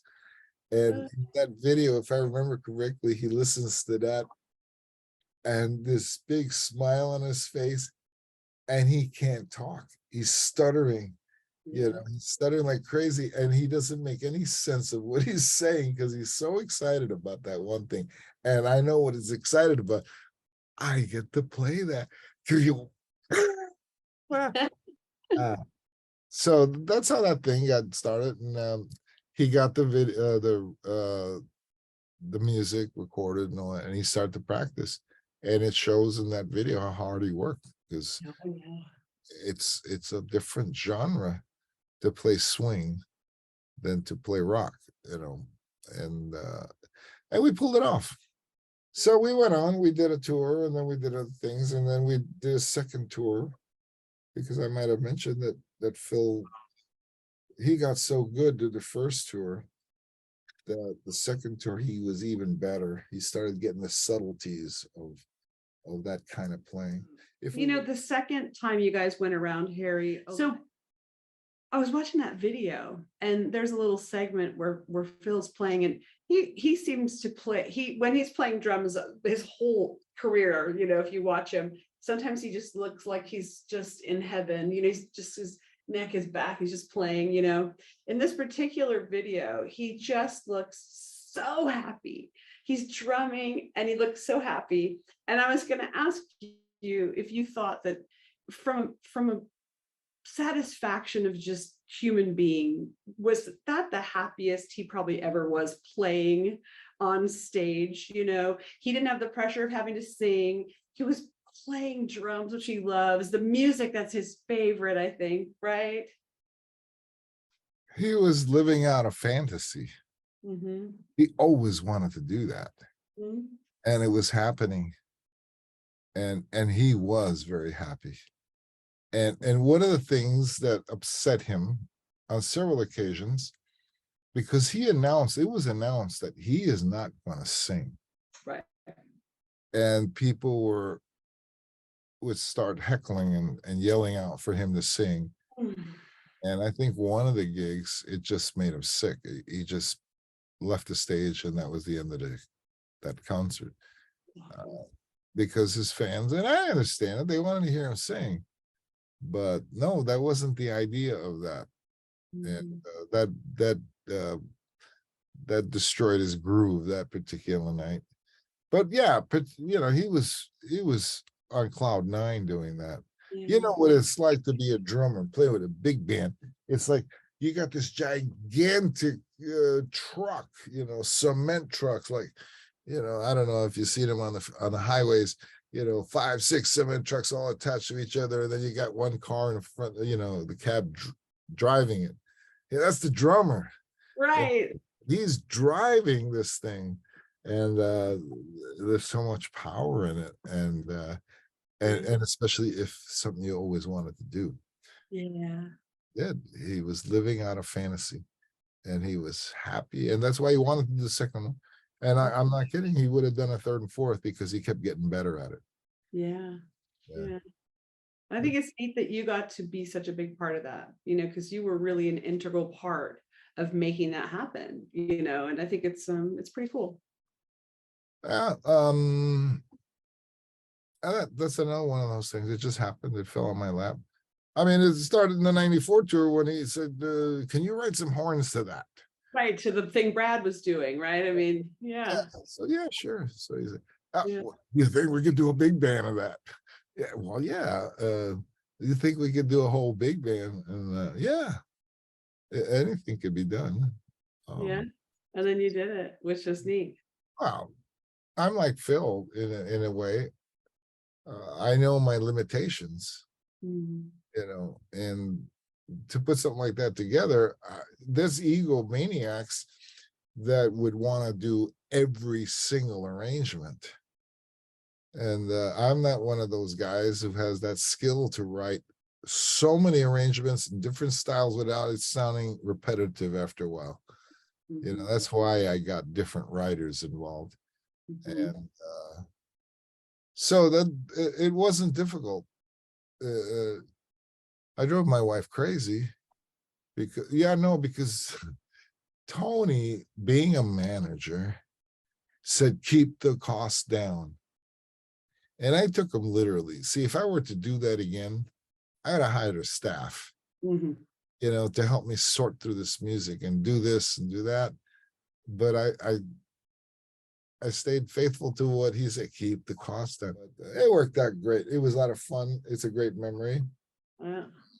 And we played, so many of these jazz festivals all over the United States and Europe Yeah. that maybe I would not have done, Yeah. or a lot of the guys would not have done. Very memorable moment. The first year, the first tour, we used a great jazz band from Germany. And then the second time we used a bunch of college professors from Indiana, Northern Illinois University, Hmm. all really great players. Wow. And to this day, they could talk about it. This thing was the most exciting thing they've ever done. Oh, I'm sure. It's like I turned French. I, no, just Oh my God. Well, I guess here's this question I had prepared. After working with Phil so closely, on the big band tour, because I think of all the work you've done with him, that was the most sort of most work you did directly with him, right? Am I right as far as that goes? well, it was different because you had to build a whole band around him. Mhm. Normally, I'm just in charge of horns. And if I wrote a new arrangement to something that never had horns before, we at rehearsal, we do things like water down all the instruments down so he could hear exactly what we're playing to see. And his main concern was nothing gets in the way of the vocals. Mhm. And so, and we, yeah, fine, yeah, fine, yeah, fine. I remember, yeah, all those things. A visible touch. Yeah, write some horns for an invisible touch. And I don't know the diehard Phil fans if they appreciated the horns on it or not, but I think it swings. It It's swings. cool. And It's cool. there's that middle section that Genesis plays. It's this sequencer. Oh yeah, yeah, yeah. Phil used to during this last Genesis tour. Sometimes he and one of the backing singers would do this thing where they would, I don't know, they would spin around during that part of But, the. but I wrote a thing for the horns to emulate that free floating feeling. Yeah, yeah, And, yeah, I thought that was fun. It was extremely challenging to write and play, yeah. but we had a great time playing it every night, and it worked really good. Phil had a lot of trust in what he wanted and knew that we could pull it off. Oh, Susudio in '94, one time at Soundcheck, we were playing Susudio. And if you know the original Susudio, there's a part in the middle where the band stops and it's just bass. And it goes, and then it goes on. And at one time at Soundcheck, we're rehearsing, we're using Susudio for Soundcheck. And he goes, oh, Harry, in that section in Susudio, and these are his words, can you add one of those slippery things that you guys do so well in there? Is that like trombone? Oh, but what I call razzle dazzle, he called it slippery. Oh, how funny. So and listen to the original version and then listen to the live versions. I added this thing in the middle that's outrageous. Yeah, it's in the middle. There's a breakdown and the band stops and the horns go. Oh yeah, yeah. Yeah, I know what you're talking about. yeah. Yes. And that's, he wanted something like that.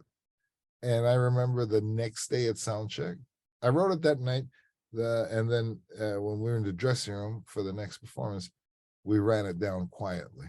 We practiced it quietly until it was sellable, you know. Again, my philosophy is, you're going to play something for the first time, something, sell it, you know, and it takes commitment. That's why I hired the guys I did. You know, Dan Fernero, my trumpet player, he's gung-ho to try anything, no matter how hard, and he was capable of selling it. And the trombone player, Arturo Velasco, just raw power, and the sax player Gerald Albright, and before that was he just passed away, but you know, he used to be an actual member of Earth, Wind and Fire. So we rehearsed it, and we got to play so we could play it. Now at soundcheck, and I think Susudio was one of those songs we always played for soundcheck. And when that moment came on, we played that. I don't think he was expecting us to have something so soon. And he stopped the band, and he just looked that up, because that was a '94 tour. We were up in rafters, like a fire escape in a city thing. And he gave that same shit-eating grin for the intro to Hanging Low. I love it.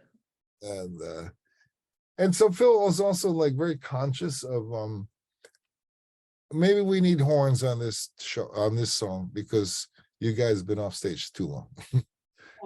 And one of them was, can you write horns so you'll be in my heart? And so I did, and we did the same thing. We played our horn parts next to him. We walked over to him while the rhythm section was playing their parts so softly, and just to see if there was anything in that horn arrangement that got in his way. And no, everything was fine. And I just used my arranging tricks. I stole lines that on the original that the cellos were playing, or the violins are playing, and all that. So I just picked like that and blended them all together with horns doing it. And of course they would fit in because they're on the record, except constructed differently. And I think that my job always has been, since the beginning, like when I started playing as a teenager with bands, is to lead the horn section, and that became my forte. And all the major jobs I've done, that's what I did. You know, hear it, right? You can hear it. You understand how it's supposed to go together. but not only that, it's like I think of horns as a voice. So if you have a line written in an arrangement, even if it's not mine, I don't believe you always just play the notes. There's a way to play that so that it becomes a voice. You know, I have a philosophy about horn parts that if you just play the notes, you sound like a marching band. And my intention was always like to set violin string horns apart from everything. You take that line and play it in a way that no one else will ever play it. Because you put this personal, I call personalizing approach to what you're doing. And that way it becomes more impactful. The listener doesn't even realize it, but you took this thing and you raised it up a level. And they go, oh, that sounds really great. They won't say, they won't realize, oh, because the horns did this. Right. So, Right. and that's been my specialty my whole life, is leading a horn section. Okay, so Harry, we got a few more questions to get through, and then we have to go to sleep. Are you done? Well, no, we have to talk about the tour of shame. I have to ask you about that, because that's next on my list, is 2004. So you got to tell me, and then we'll have one or two, and then you could go to sleep. Yeah, no, you misquoted me. Oh, The No Shame Tour. oh, sorry. Harry, tell me about the No Shame Tour. Well, this is something that I baptized the No Shame Tour. Nobody else called it this. And I'll tell you why. Because we always had the best food on the tours. It was always top chefs and all that. We were fed so nicely. But everybody was always very conscious. We're going to go on stage. you can't overeat. You got to take it easy. And, maybe sometimes you'd ask him to pack something for after the show or whatever. But it was a civilized dinner. And then 2004 and 2005, nobody cared about being full and looking full on stage. So it was not uncommon. If dinner, I'm just gonna throw a number out. If dinner was at 6 o'clock and everybody would eat, and we had to be ready for the show 8 o'clock ish. So we'd sit there and graze about getting more food. It didn't matter. The girls didn't mind that they'd have a pot belly on stage, and none of us really cared. So I call it the no shame tour, That's because great. nobody had any shame. They just ate and ate because it was so good. And that's one of the touring. I mean, I think maybe I'm the only guy that will say this about touring. My biggest problem when I'm touring is, when do I eat? Oh. Because you don't want to eat too much before the show. So that means you probably should have lunch so you're not starving by dinner. But you don't want to eat after the show. Right. And then we're at all these fancy hotels, and their breakfast buffets are amazing. You don't want to miss out on that either. But then that means you won't eat lunch. And then that means you'll overeat at dinner. So that's what's hard about being on the road for me. What to eat. That gives you an idea how good we had it on the road. Phil made his musicians the #1 priority of everything, and it was the most beautiful feeling. Like, you'd be sitting there waiting for the next tune to come up, and some technician would come by and ask if you need anything. Can I get you anything? Everybody made sure that the performers were hot. And I had a conversation with these guys at several different points about how much I appreciate what they do, because they work really hard. And I was surprised how much they admired what we do. Because as far as I'm concerned, we can't do what we do without them. And they have these tour guys, they have a heart for service. They want to make it so easy for us because they have this admiration for what we do, which was shocking and surprising, because I would think that, you work real hard, and then these musicians get on stage and they just prance around, and then they get paid 3-4 times more than you, and you'd have this feeling of hostility towards them. But no, they admire what we do. And so I always made sure for it to be a mutual admiration.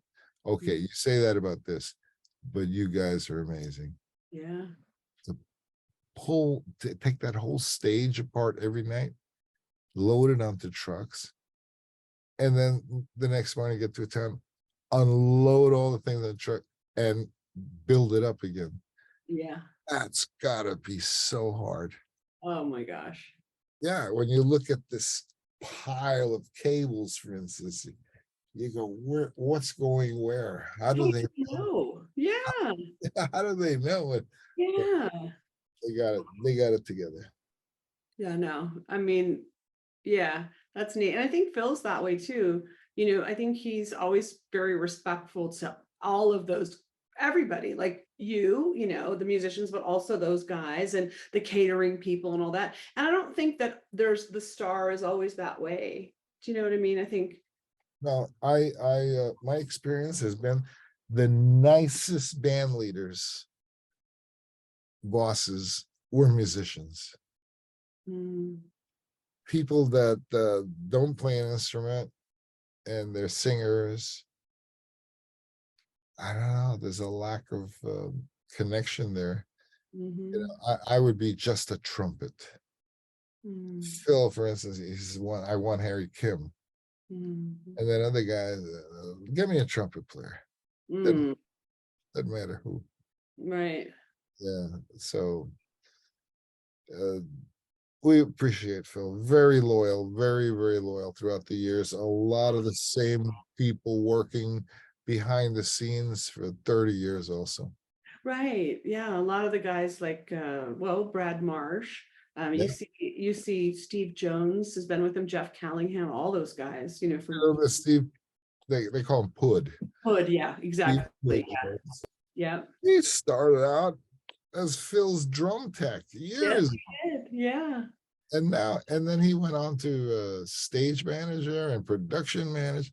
I think in 2004 he was full blown production manager. He Yeah. not orders at all the different people what they had to do. You've known these guys for so many years, and that is that loyalty factor. But also when you go out on the road, you know him, you know this guy, the other guy. It's sort of like a family, right? And isn't that wonderful? And it speaks volumes about Tony Smith and Phil and the people that put all those players together and keep you guys together. I think it's really neat. You know, it's a theme that I've heard from all the people I've been interviewing. There are certain themes, Phil, you know. Phil hired the same people all the time. He felt comfortable around them, and he was the kind of boss that you couldn't wait to do something for him. And he was also very generous. He helped a lot of people throughout the years. He helped me, as a friend, and super generous. He used to give us some amazing gifts on the road. I think one of the tours he spent, well, he didn't, but he'd send out people to check out old antique Rolex watches. Oh, And he bought everybody a Rolex watch from different years. wow. And so those kind of, and then things like that carousel, and he's always giving us some nice things. And Yeah, so he's also very generous, I think, with his time, even like with charity and things, but I think there's a generosity that can be of spirit and of support and of time, as well. And it's my understanding from hearing what people say about him that that was the case as well. yeah, he's not stingy with his time. Mhm. As far as he's concerned, I don't think he he feels like it's an imposition for him to do stuff. Mhm. If he could do it, he's gonna do it. Mhm. And in 2019, before we started the European leg of 2019, um, Luis Bonilla, the trumpet player, has a position as a professor at a music college in Austria, Graz. And they talked about what would it be like if you could bring Phil over to have a talk with people there. And so Luis got the ball rolling and asked Phil if he'd want to do this. And there was an ulterior motive to this. I don't know if I should mention this here, but the head of the music department loved Phil Collins. So by bringing Phil to the university, it it the plan was that it would give him a break, my Luis, so he could leave freely to do the tours. Ah, yes. It was like, "Oh, we'll do you a favor, you could meet Phil Collins and all that." But it turned into, let's give him an honorary doctorate degree. Yes, yeah. And that's that neat performance, right? With that lady that sang. Yeah. Uh, so because Luis is the one of the professors at that school, we did the Phil Collins big band there with the university big band. Yeah.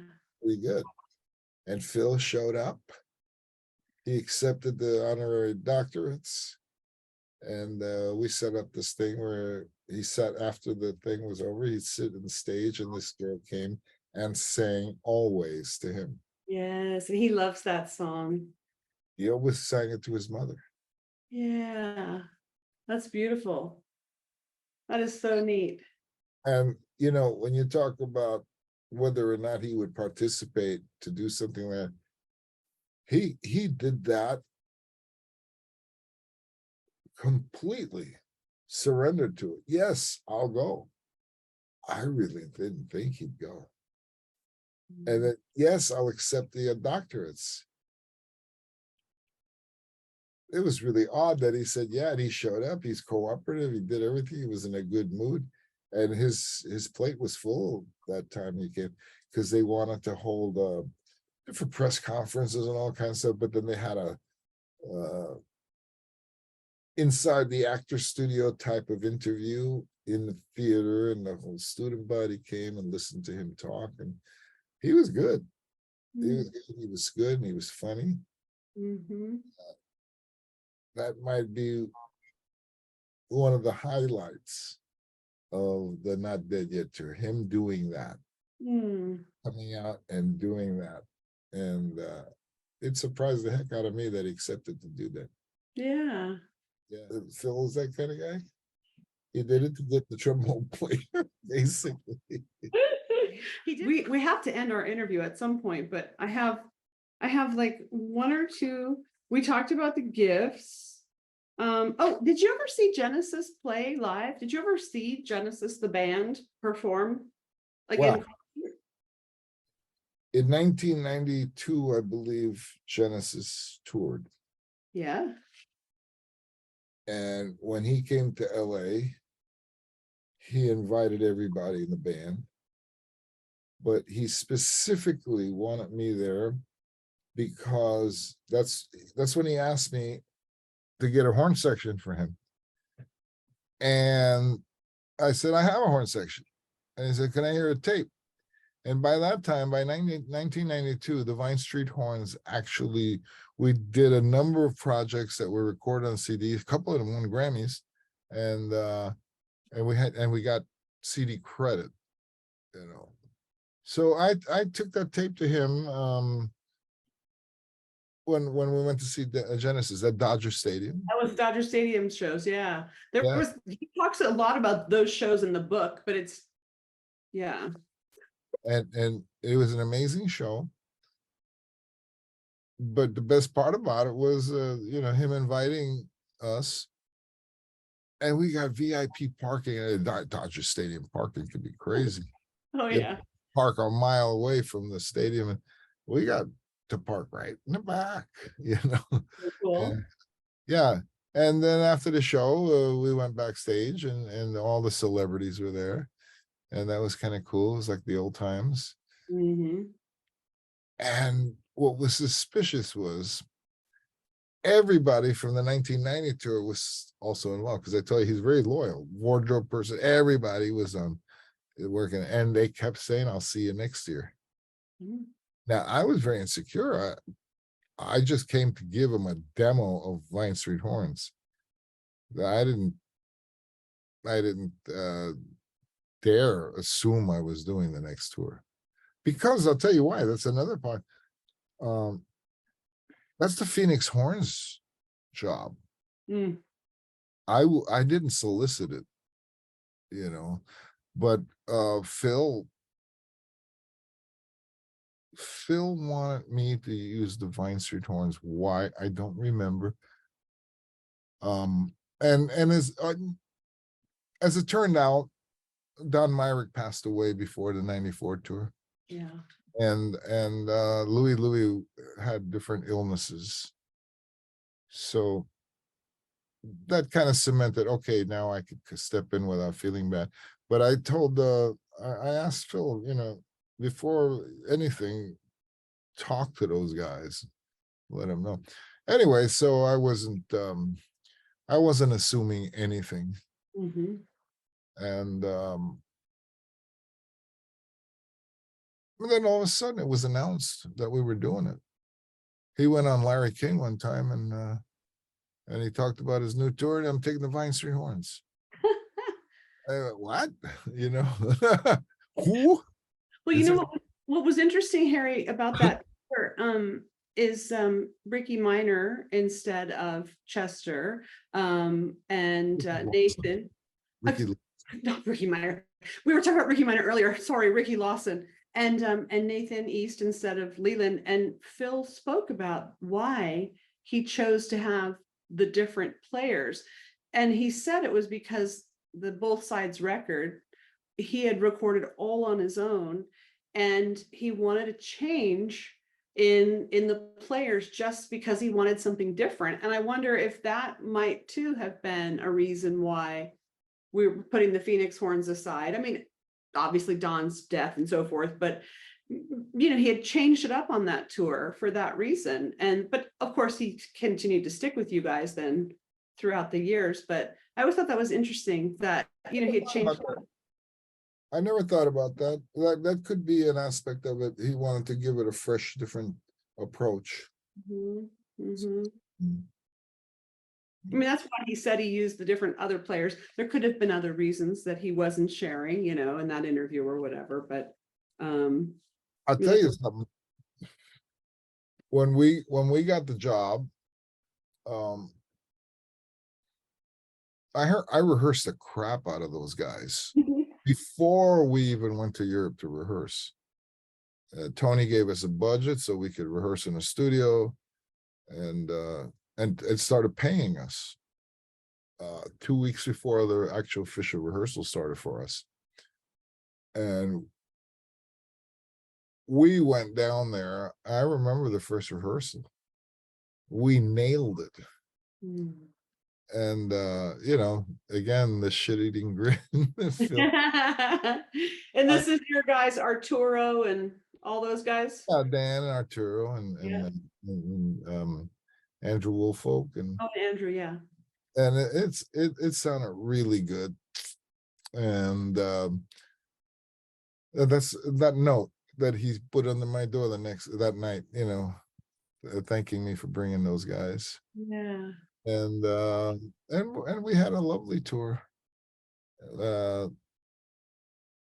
Dan Fernero, great trumpet player. Arturo Velasco, great trombone player. It was their first big tour, I think. No, I may be mistaken. I think Arturo had been working with Neil Diamond before that. Mm. But it was just such a joyous, festive thing. I mean, that 94 tour was really difficult logistically, especially for the crew. They had the Russian airplane, the Antonov, or I forget what it is, where you could drive trucks into it. Right. And it was crazy. It was everywhere. And for them, it must have been exhausting. I got sick during the tour in South Africa. Mm. So I missed a few shows because they flew me straight to Australia.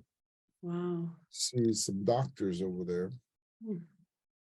And I missed the Indonesia, Malaysia, couple of shows, Bangkok.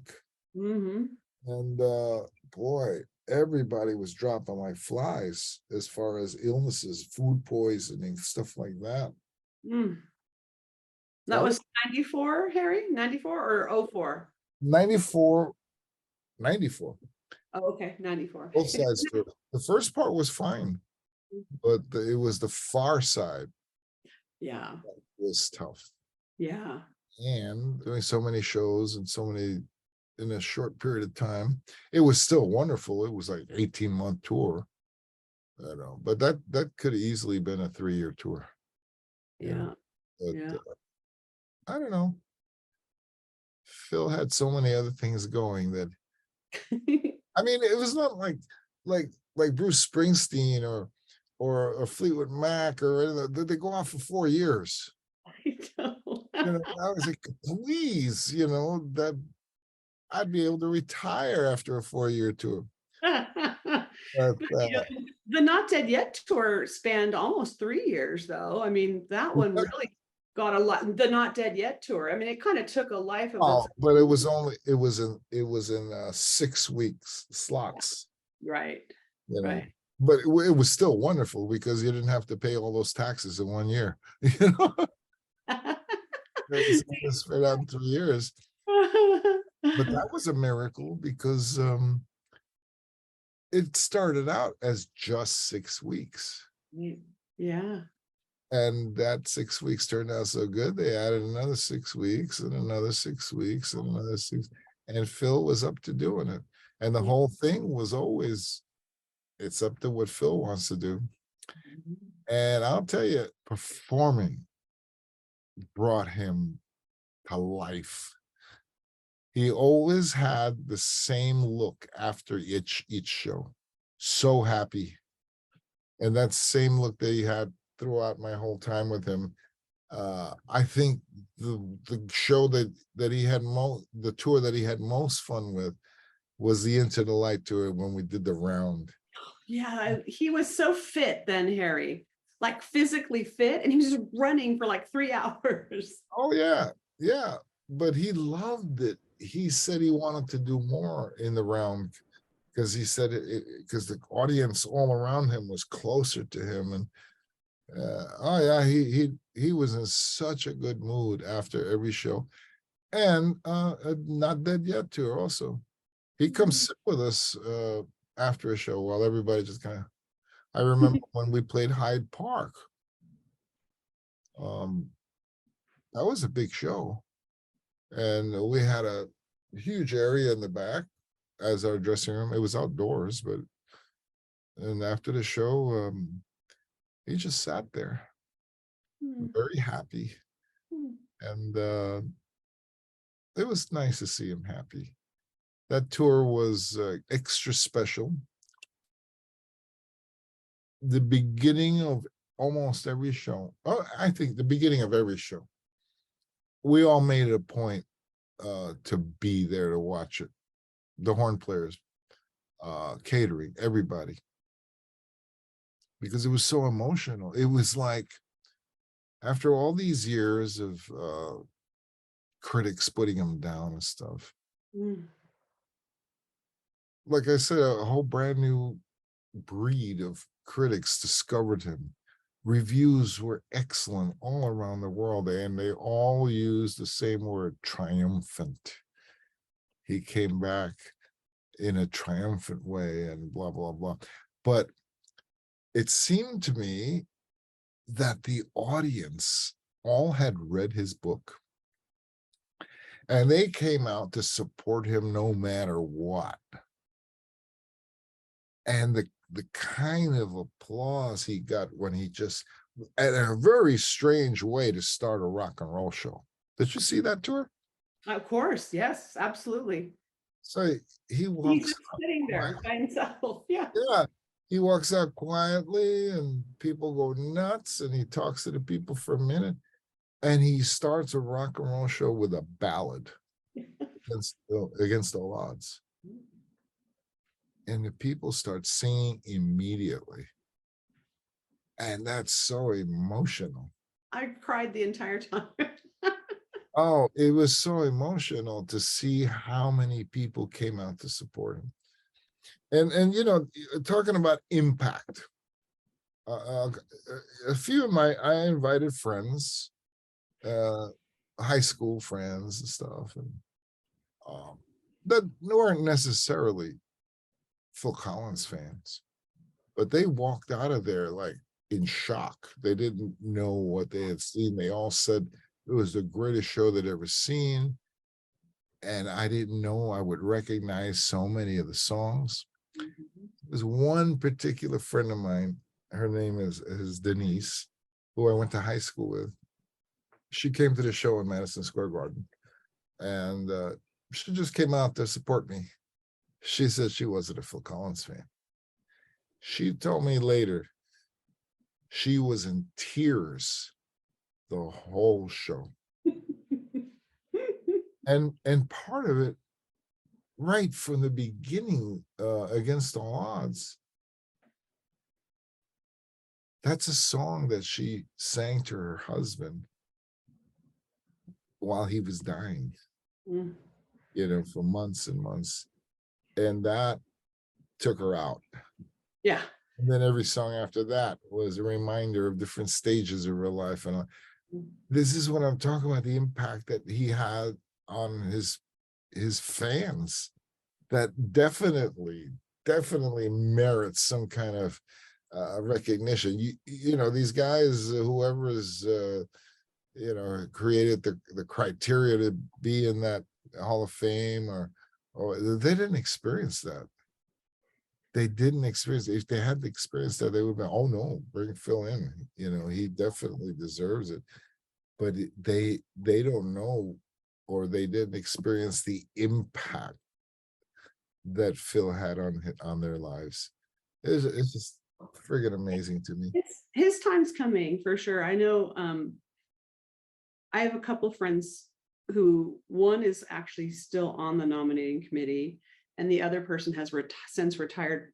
And both of them asked these people, my friends asked these people, and they said Phil's name has been discussed and his time is coming. I think his time is now. So we'll see. It's coming. Well, tell your friend, where do they hold the ceremony? Depends. Sometimes it's in Cleveland, sometimes it's in New York. And recently I think the one coming up this year, the ceremony, have they already had it? Is in LA. I'm not quite sure, Harry, but I know it goes between New York and Cleveland. Yeah, I think they've done it in Radio City Music Hall. Mm-hmm. I think I've seen it there. Well, tell your friend, make sure the band members get invited. I know. And I'm going to be like, I would like to go. I tried really hard to get him in. Are you kidding? You're the first one to go. I feel bad that I didn't go see the last show in London. I told you, I wasn't aware of it. All of a sudden, I see everybody on the fan pages talking about converging in London, and I say, oh, that's kind of nice. And then I found out it was his last performance. I said, Yeah. dang it, I would have been there. I was right there in the front row center, as I was at 11 shows on that tour. Front row, Harry, right there. I'm sure everyone on stage was like, oh God, not her again. Now, we admire you people because, first of all, you pay our salaries. Yeah. Secondly, well, where'd you get all that money to come to and sit in the front row? Come on, they got to be expensive. There's no doubt. Oh yeah. Yeah. We've heard rumors about how much some of those seats were being sold for by third party people. Oh yeah. I'll tell you offline. But yeah, I'm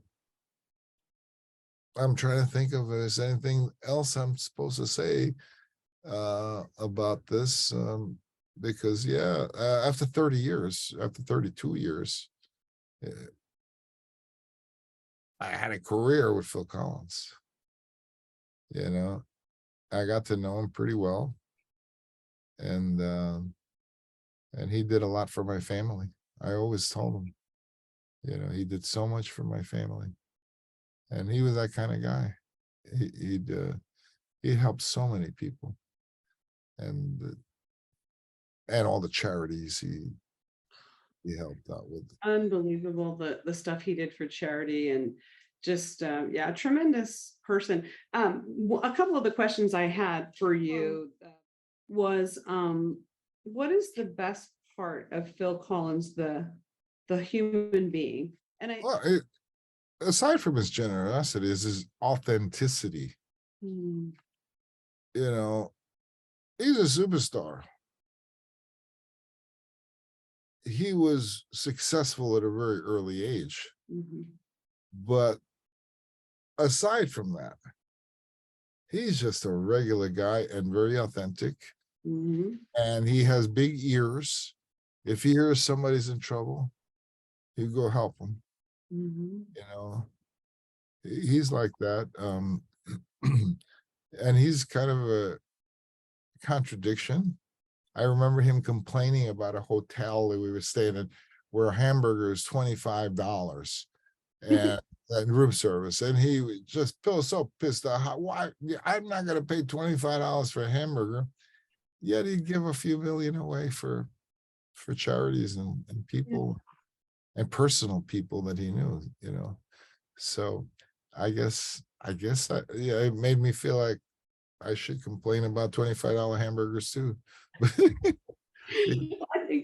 I don't know. I think it's healthy. I think having massive amounts of money like that can be a burden. And, I think sometimes it does more harm than good. I'm not saying that having money is a bad thing. I mean, you want to have it, but I don't know. It seems like it'd be awfully hard because you don't know if someone's friending you because they want to get at your money or because they really like you, or whatever. So, yeah. There's that. But, Phil's pretty clever. I mean, there were people he knew, like, all the fans out in the hotel door waiting for him to sign autographs and take pictures.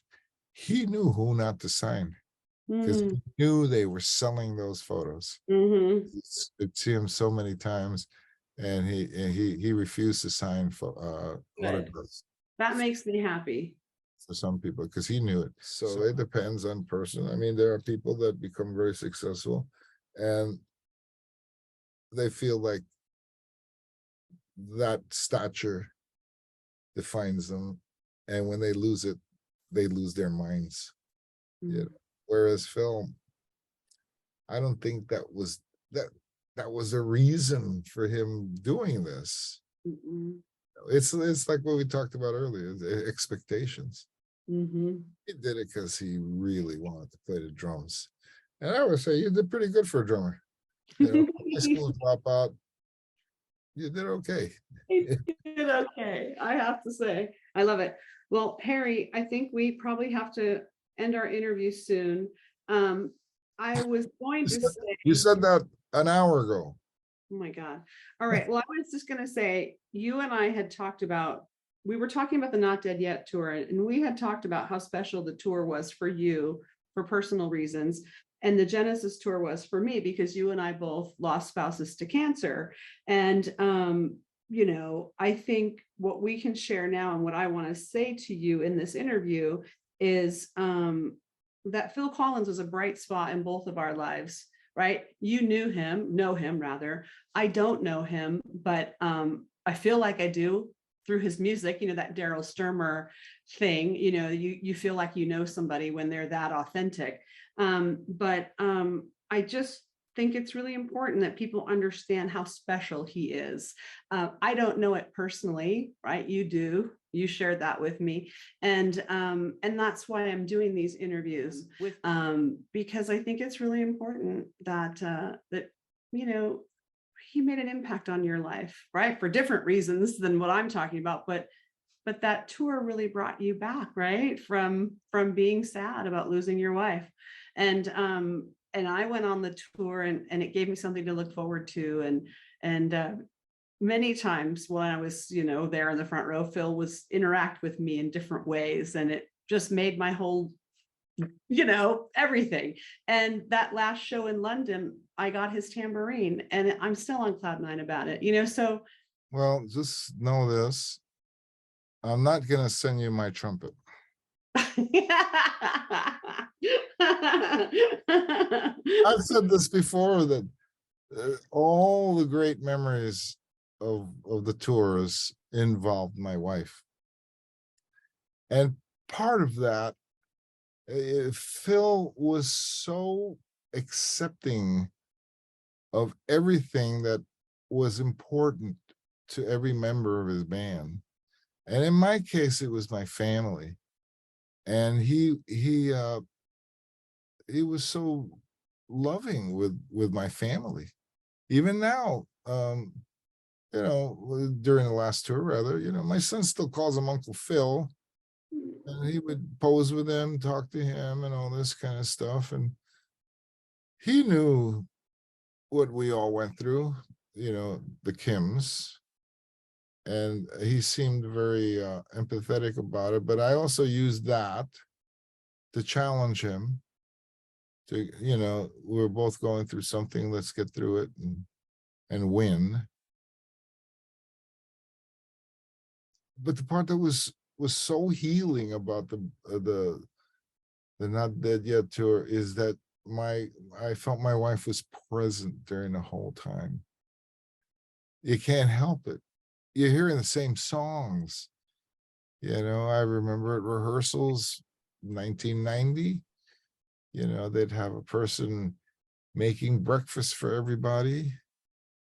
And the sound of sound checking, snare drums, and Brad trying to get the right sound to Another Day in Paradise, ding, ding, ding, ding, and smelling bacon and eggs at the same time.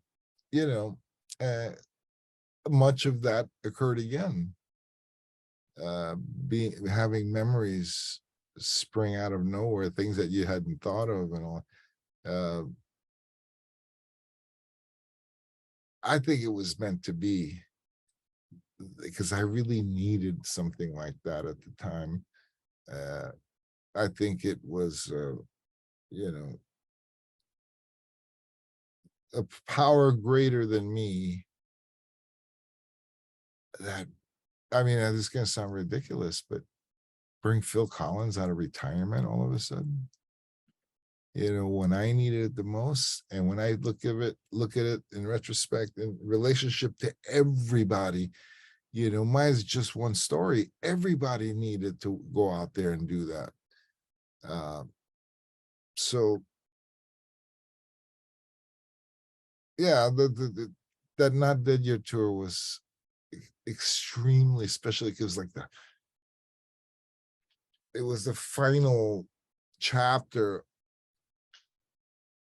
of my married life. And it was a nice resolution. I came to terms. I came to terms with nothing but happy memories, because that's what Phil represented, my family. And wonderful, amazing memories.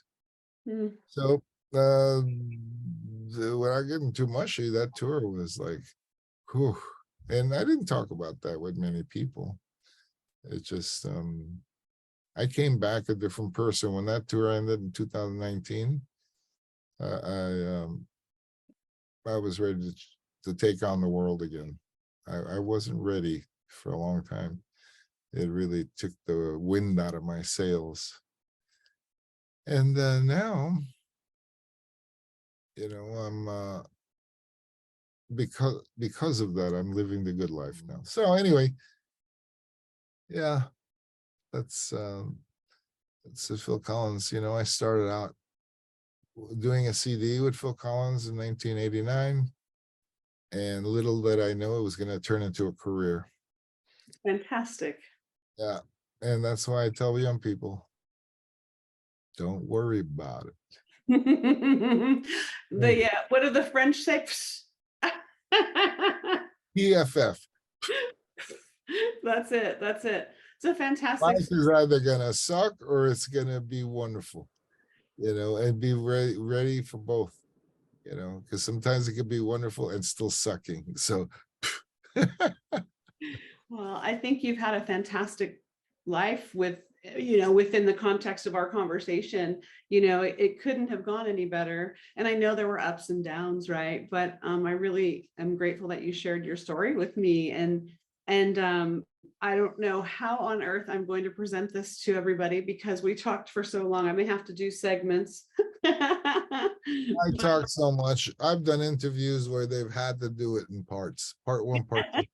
I did an interview for a huge trumpet organization worldwide, and it was so long they had to put out into 2 different months. Yeah. I have a tendency to talk too much. I hope that the listeners won't be saying you talk so much. They're gonna love it. People are gonna love what you had to say. I do want to do one thing. Yes. We're getting close to closing this thing, Yes. is I want to shout out to all the Phil Collins fans who I've met or spoken to or chatted with, uh, the ones that comment on my posts. I I um I I want to tell you guys that you are also a big part of my healing, whether you know it or not. Hmm. I want to, I don't know, I guess I could specifically point out Helen Spray and Lynn Parade, Fantastic ladies. uh, Jet, God, lovely. and yeah. So yeah, those people really good. Yeah. Yeah. Good people. All of those people um I interact with, and they're all wonderful. Well, yeah, and like I said, they helped me. Well, anyway, some of these things get emotional, and but it's like life. You get through it. Mhm. So, Mhm. Yeah. so all my friends out there, uh, I hope to see you sometime soon. Maybe I'll show up with a polka band in your town. That's great. Well, we'll do the official sign off, Harry, and then I want to just tell you one or two things. But the official sign off is, Harry, thank you so much for spending time with me and supporting Get Phil Voted In. And I do have to say that the reason that I started this campaign again is to encourage and make people aware of the fact that Phil is deserving of recognition for his significant contribution to music as a solo artist. And I usually ask my guests, the last question is, what is his most significant contribution to music as a solo artist? If you feel you've already answered it, we don't have to go there. If you'd like to add something, that's always my last question. Oh, it's just like I think I have answered it, but I'll simplify it. His music has made the world a better place. Hmm. And at the end of it all, whatever your endeavor is, if you go look at it and say, yeah, I somehow help people's lives, I think I was successful. He And indeed. so his music has done that. It's helped people's lives. It's made the world a better place. And I don't think there could be a bigger accomplishment than that. I agree. I agree. Thank Yeah, you, Harry. I came up with that all by myself without any forethought. Good. You did good. Thank you for doing this. And that's the end of our official interview.